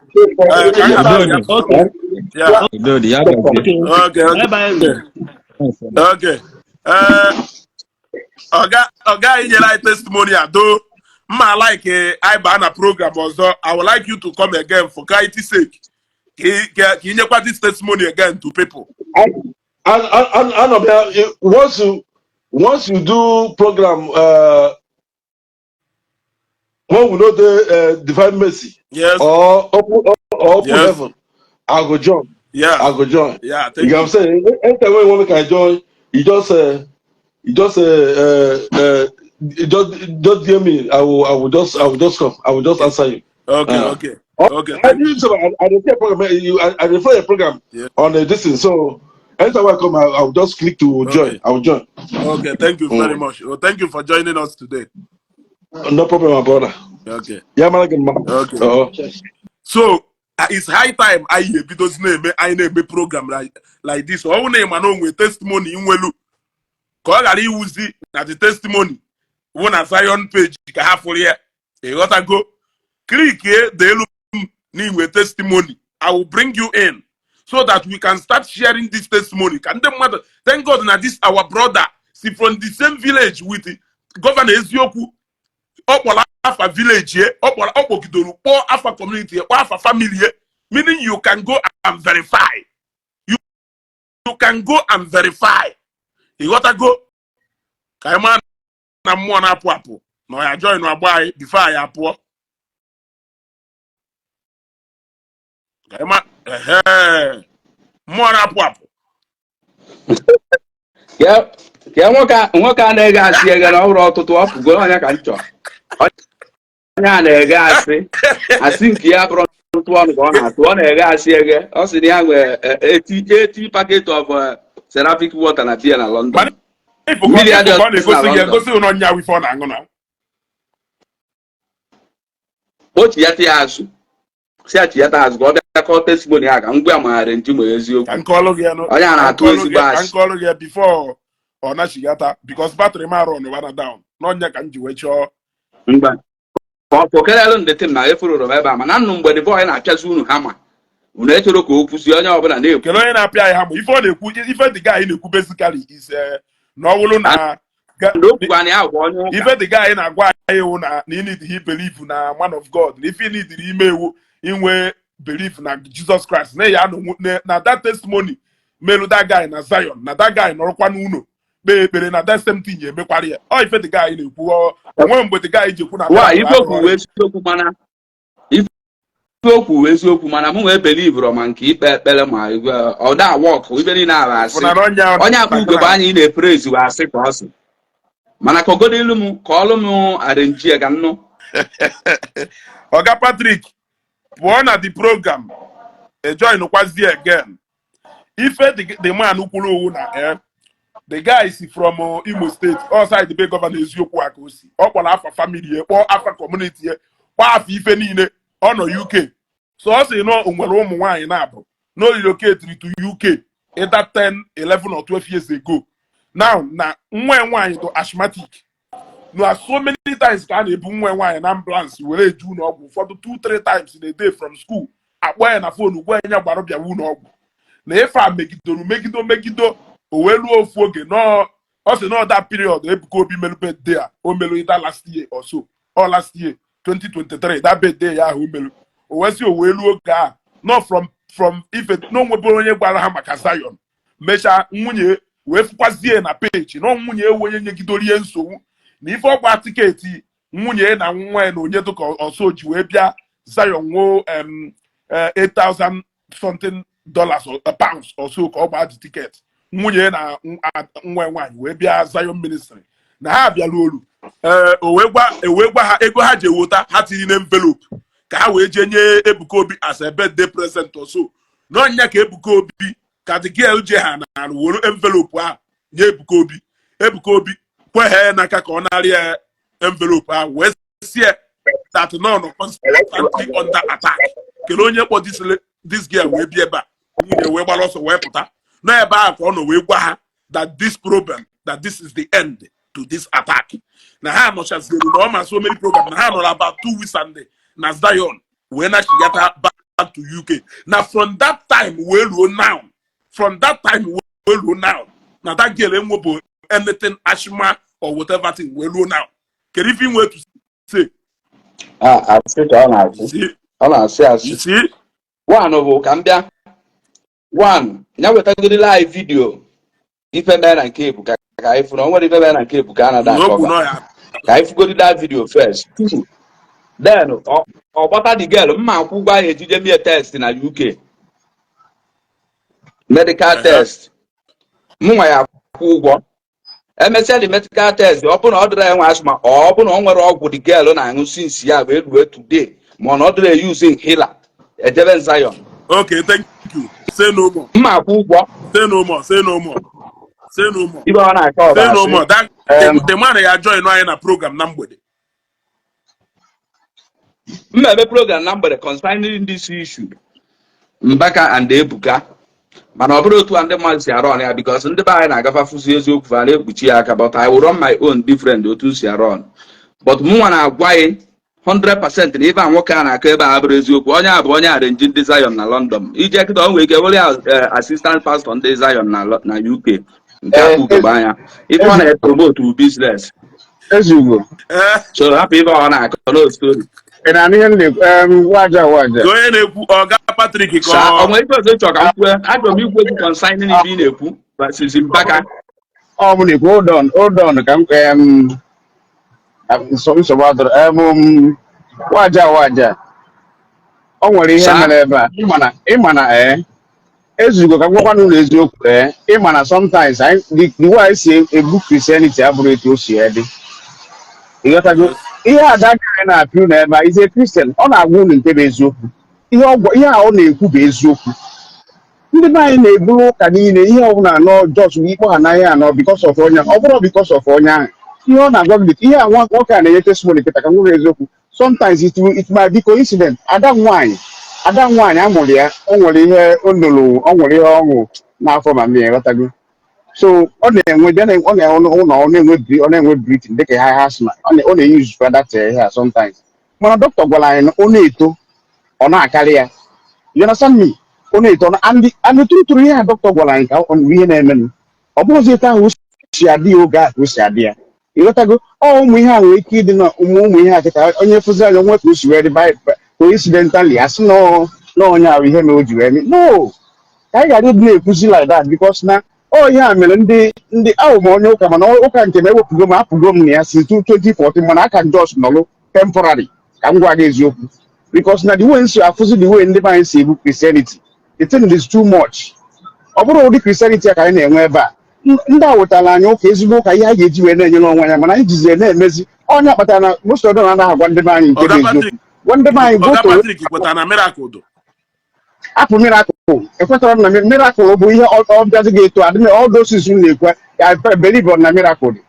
I don't believe na miracle bụ na o nwere ike ihe emele ihe nwere ike dapụtara gị meele gị ọ bụrụ ụdị miracle anyị na-afụ ọ bụrụ ụdị miraculous something a anakọtasị na onye gburu isi fụrụ ụzọ na lie ihe m na-agwa unu bụ eziokwu mana ihe na ndị be anyị na-ebu ụka ọ bụrụ na m na-asị na ndị mmadụ eje n'ụka no but ka anyị na-agwa ọ bụrụ etu ndị ọcha si eje ụka etu isi afụ ya ebe a ụka bụ inyere onwe anyị aka nwere etu ọzọ m fụrụ n'ụka ọ bụrụ na etu anyị mana miracle ndị ọcha kedu ebe ọ dị onye na-achọ ịgwa m na oke dis kidney ndị be anyị na-agba aya bụ ekpecha ekpere ha nwụọ mana onye ọcha ya anya ebe a na-agwa onwe nke a na-eti resef na injin n'ime. You understand me? O nwere my friend my very good friend kidney ya bịa gwa na ọ na-enwe issue of kidney problem here onye be anyị kwa mana even na mechara recent na achọrọ ime ya atara igodo ka mana ọ na-enwe high BP so a na-atara ụzọ a ga-esi wee etinye machine na-arụ ka e wee nwee ike wee bunwe ya ị mara na-enye ya ọgwụ ọ na-aṅụ ya ka o jere ụlọ ọgwụ mbọsị last week bịa mitie m sị m maka na that kidney na ejezila ọzọ agwa ya na kidney ya was 90% ihe na ọ bụ na 40 something percent before ụzọ 90% ọgwụ e nyere ya ka o ji wee nwụọ dịtị wee rise ya asị ya kwụsịzi ịṅụ ọgwụ a na-elitinye ibi ma ihe a ga-eme ya ma everything ekwesịghị ime ya na onwezi nke a ga-eme ya na a ga na-echekwa ya regularly. So ọ bụrụ na be anyị kịta ihe a ga-asị kịta na oje na ọnwụ na mmiri Ebuka ọ dị mma ifụdịtin sometimes ka anyị gara ịdị onwe ka anyị si etu esi ewe Christianity abụrụ the way o si wee dị. Christian bụ onye sinyere onwe ihe adaga anyị na-agwa unu Chukwu mere ebere na ọ Christian ka ọ bụ iche ikpe ekpere bụ n'obi ka m nweghị eziokwu imekọta wee kwụsị a lot of things ị na-eme wee sekpụla na gwa onwe gị eziokwu wepụ ụmụ ajọ ihe na-eme nwere ihe ọ bụla ị yọrọ ịma na enweta ya ka njọ ajụjụ ebe ahụ na iwepụ ife ọjọọ niile ị na-eme sebula na kpee ekpere na Chineke ya emerụ gị ife ahụ ịyọrọ ya. Yes, yes. If iji wee beri No. pastor kperụ gị No, na Chineke ọ ya bụrụ emerụ pastor. that same thing. Na lie. Ị na-achọ ịgwa m na ọ bụrụ na ị nọ iji na n'elu nwaanyị na-eme expect ka nwa pastor kpere gị ekpere, pastor kpechara gị ekpere ka ọ dị mma. Ị na-achọ ịgwa ọ nọrọ ka ndị na-eje na nke dibịa. Ọ gaghị work now. Onye gburu mmadụ ọkwọ a lawyer do capable of ikpegido ikpe represent gido onye ahụ kpepụta onye ahụ. Okay, I'm gonna call you a lawyer now. Onye mere ife ọjọọ ọkwọ nwe somebody nọ somewhere do capable of chelunu na Ọga Patrick ọkwọ nwere onye do capable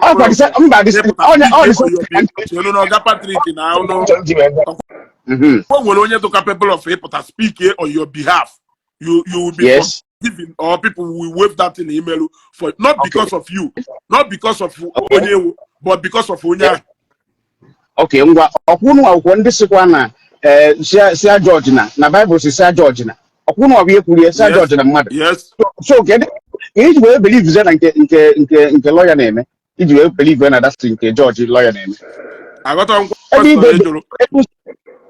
ọkwụnụ nwa na-asị na ekwute echi ikwu maka pastor sia George na onye tere mmanụ. Mana nkịta ka ị na-ekwukwa maka lawyer na-eje ikpe. Bible enweghị mgbe o ji wee sị ga George na onye tere mmanụ. Mana Bible gwara anyị ewu ahịa George na amamikpe adụghọla anyị.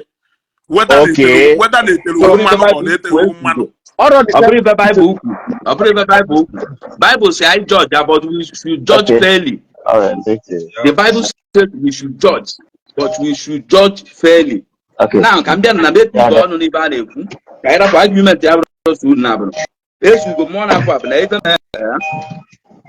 I have in Ndi Igbo religion, and they want the religion. I have Patagonia Christianity now. Faithfully, because now man I come away now to Isiagu. People na religion ma Patagonia Christianity now. All the but kita all the go obvious and the mmadụ ya na-afụ na religion abatago n'ime Christianity because ị na-anya ife na-eme kịta ifu na war among the Christians. Because war against Christian attacking Omenala people. Yes. Because na ndị Omenala the few. Kịta ọ bụzi Christian versus Christian and they'll continue go gaba otu aka ọ ya adịsị. Ọ bụrụ na nna agolu ụlọ ọfọma na amendment ya emedebe unu nche abata na Omenala mewe Omenala fuwe eziokwu da ma ịdị na-atụ asị nọlụ n'ebe a na-atụ asị like ọ gaghị abịa ebe a nọ London onye nọ London kwesịrị asị environment changes people. It amazes me mgbe ọbụla m fụ onye bi obodo oyibo ka ọ pụta na-akụ ụdị ebe ọ gaghị na-agba flight 10,000 pounds wee na-abịa Zion ka a wee bịa nye nwa ikele. I want to ask that man one single question. Kedu ife bụ riabonkri a ịmalụ bụ ya bụ chief of Pentecost and Ishi riabonkri TB Joshua somebody TB Joshua all the same thing. Ọ na-egbu Jizọs egbu n'akwụkwọ nsọ. We are following the Bible.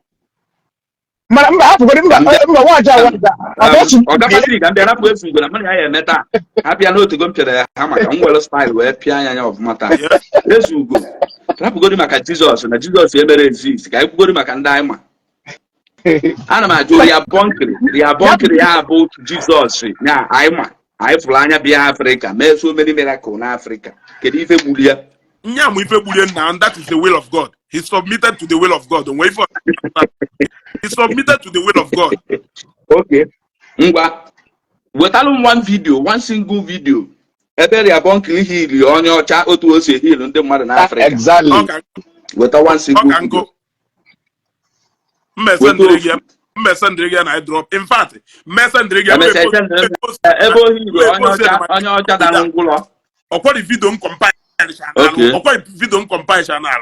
Nkenye na kelafa datota kelafa ya na ebe seke na akpọbazi ya ọwụlụ na ọnụ menye gị ebe a ọfụma ka mmetinye gị sịkwa m weta ebe a ọ nwere fonu nji eme program nye gị asọ ndị weta ebe a emesịa send alụ nka mmesendịrị gị wepụ ngwa ka m na-aga n'ihu n'ibe na-akọwala ka m na-aga n'ihu ka mgbu na ife anyị eme na udo wee dị ife anyị eme bụ ndị Igbo practice na religion if I bụ ndị Igbo in anya na ifu that na mbaka kwuo okwu onwere onye akwa afa but people believe since ọ kpọfụchara fancha ọmachara ife niile na-ebuka ka ọ na mana in reality onya ka ọ na-agwa anyị gara ịdị na-ekwu nke ahụ. Yes, onya ka ọ na-agwa. Okay.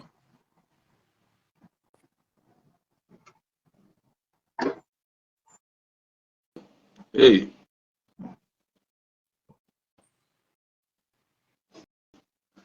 Network m na-enye nsogbu. Yeah, I'm not on screen now. Okay. But I ain't jamalo I do fast ka phone ngale you at the cost of this program. But in your phone I'm actually around the up and just shock and pop battle. Kita achọba ka agba ya eziokwu na around up mana ikpo ka like nke abata ya na no omenala ị ka rapụ ebe ka mpara mbịa na we traditional program ọkwa mmuji aka m gwazie ndị ahụ on stream how can drop sisi ya na ma achọghị imechi program. Yes, yeah, I had that.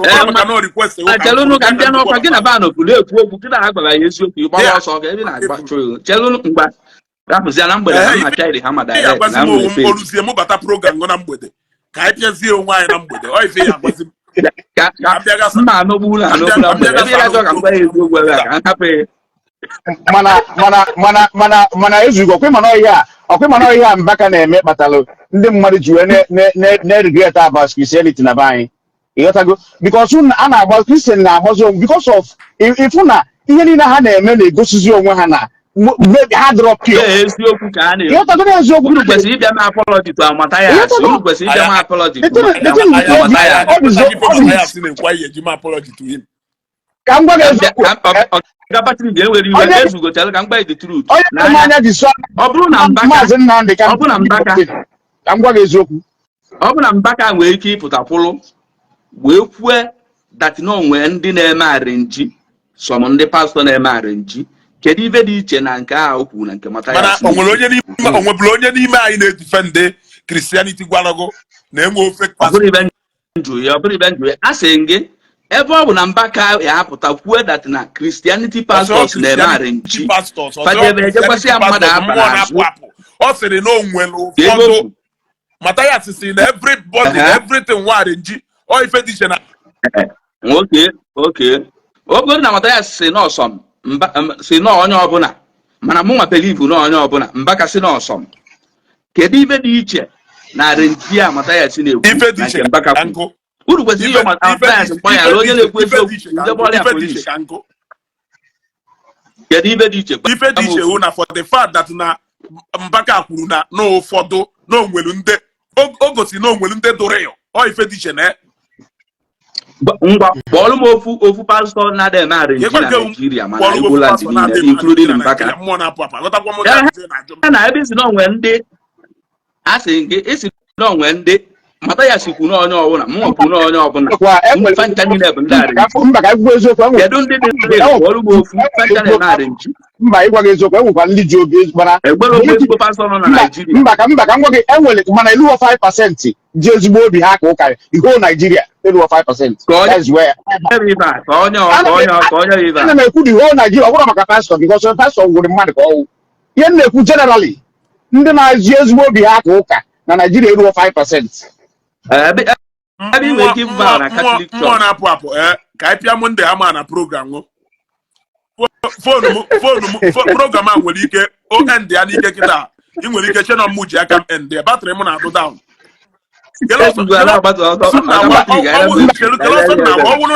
ọwụrụ na ife a na-ekwu ebe ọga Patrick chelu ọwụrụ na ife a na-ekwu ebe a na mụ chọrọ ka nka nọ na program a all to the benefit of my page because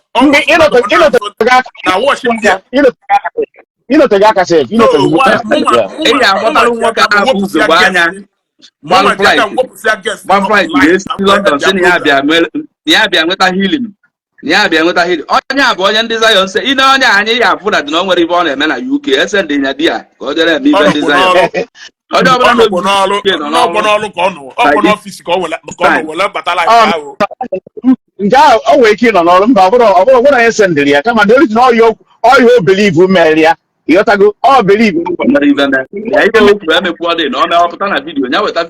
Ana ma mba akwụkwọ maka oh ya ka sị gị o nwere ihe mere anyway mgbe anyị batara na mgbede ka nkọ ọrụ na ihe ịma na o nwesịrị ndị mmadụ chere na ọjọọ mgbe ịpụta testimony ka nkụ mụnwa na onwe m nwere nke m nwere na-abụrụ ọ bụrụ na m na-eje ụka mmasị na testimony ndị ụka ga-eburu ya ozugbo Oga Patrick, o nwere ike ọwụrụ ekpere nwunye gị ma ọ bụ na mmadụ ndụ ọwụrụ ekpere mmadụ ife lụrụ ọrụ n'ebe rapụ ihe a rapụ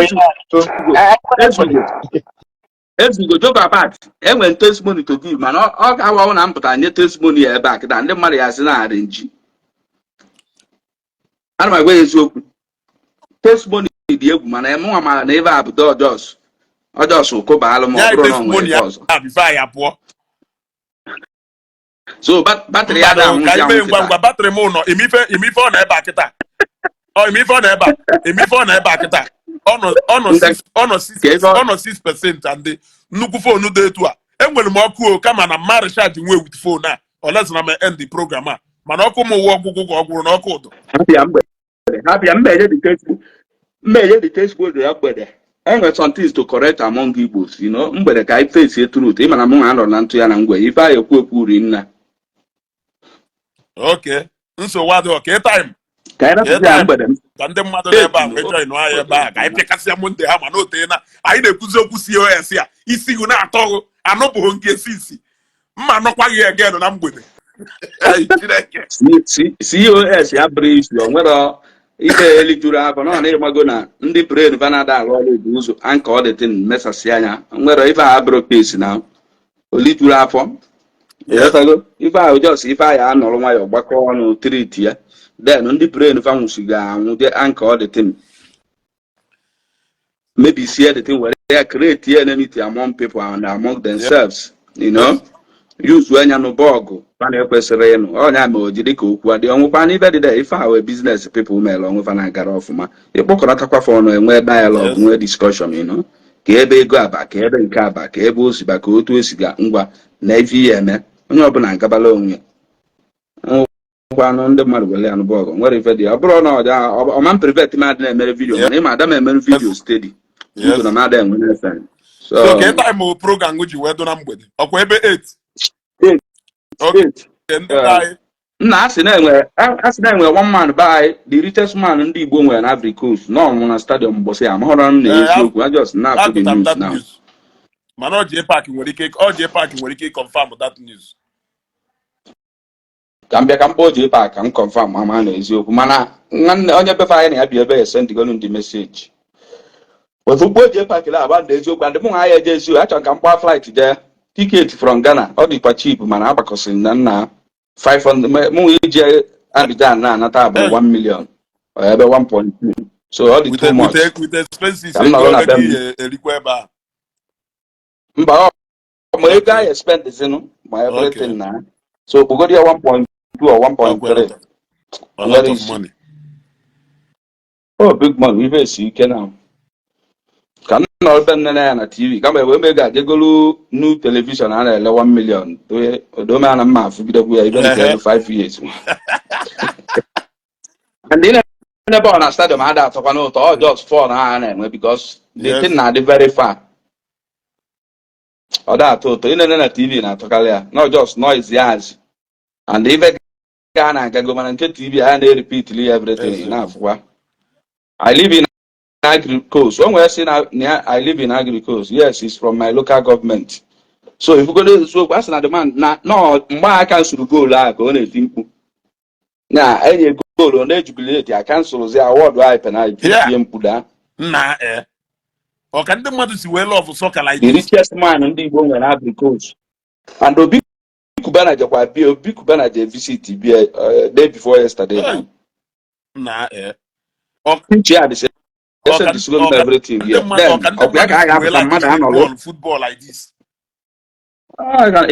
Ịma go nwe ke ọ na demand na-enwe PP na ịma ọkatapugo arụ ọbọzụ ụmụazị na ifugwe ihe amana ọkatagara ndo nwe ke ụnọ na-enwe BP so with that jubilation ọ na-jubilate then I cancels the match ịma na breathe in breathe out ama awụzi alụ wahala then I will have no onye ejebe so a big loss ka ọ bụ to ndị Igbo generally, but nwere na ife anyị eme na death is a blessing from God. Since anyị ncha niile ya anwụ no time na onye ji nwụzi and otu onye ji nwụ ife dị njọ. Okay.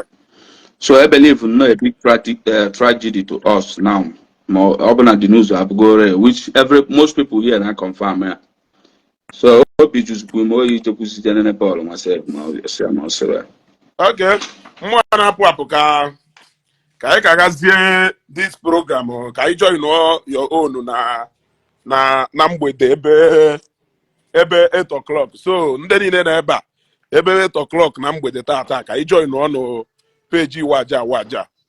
Ịghọtago ka o je na alụmọ na-abịakwanya ụkwado ndị ekwu eziokwu achọkwa ya bịa ịtụba asị ịfụkwa na onye asị ka ịhụ n'ụkwala ebe ị nọ ịgbawa n'ọsọ Monday ha ma na-emeghị onye bịa agụ ya na-akwara afa na Seraphic water ada alụ ọrụ ya kpeta na ndị ọcha ejiro mmiri abụọ ya na bebe ayarị emekwa eme iwe gbawa ọsọ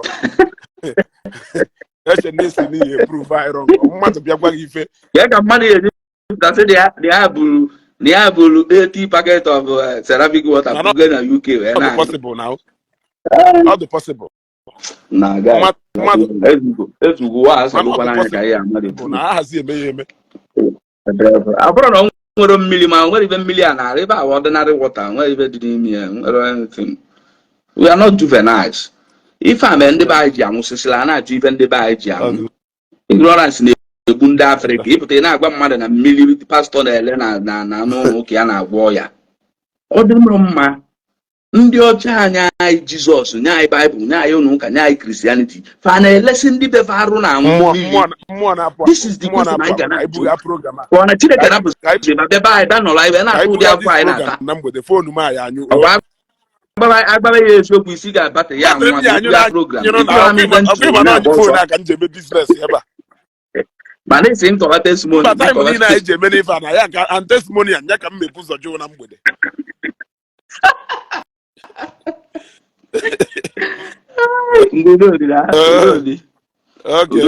ngwanụ na daalụ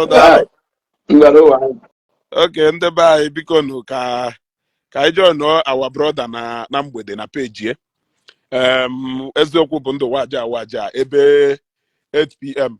Nigerian time ka nnọọ ya Monday ha ma n'isi n'ote na anyị jizi okwu COS ya anyị gharụzie ụfọdụ ife anyị na-ekwu so ka anyị meet elu na page daalụ ndị niile joinụrụ anyị onye nwaanyị meelụ na ebele ya onye nwaanyị nọnyere anyị ka m kwuo ka ndị fada ka m kwuo ka ndị ụka ngwara ya adị na mgbede daalụ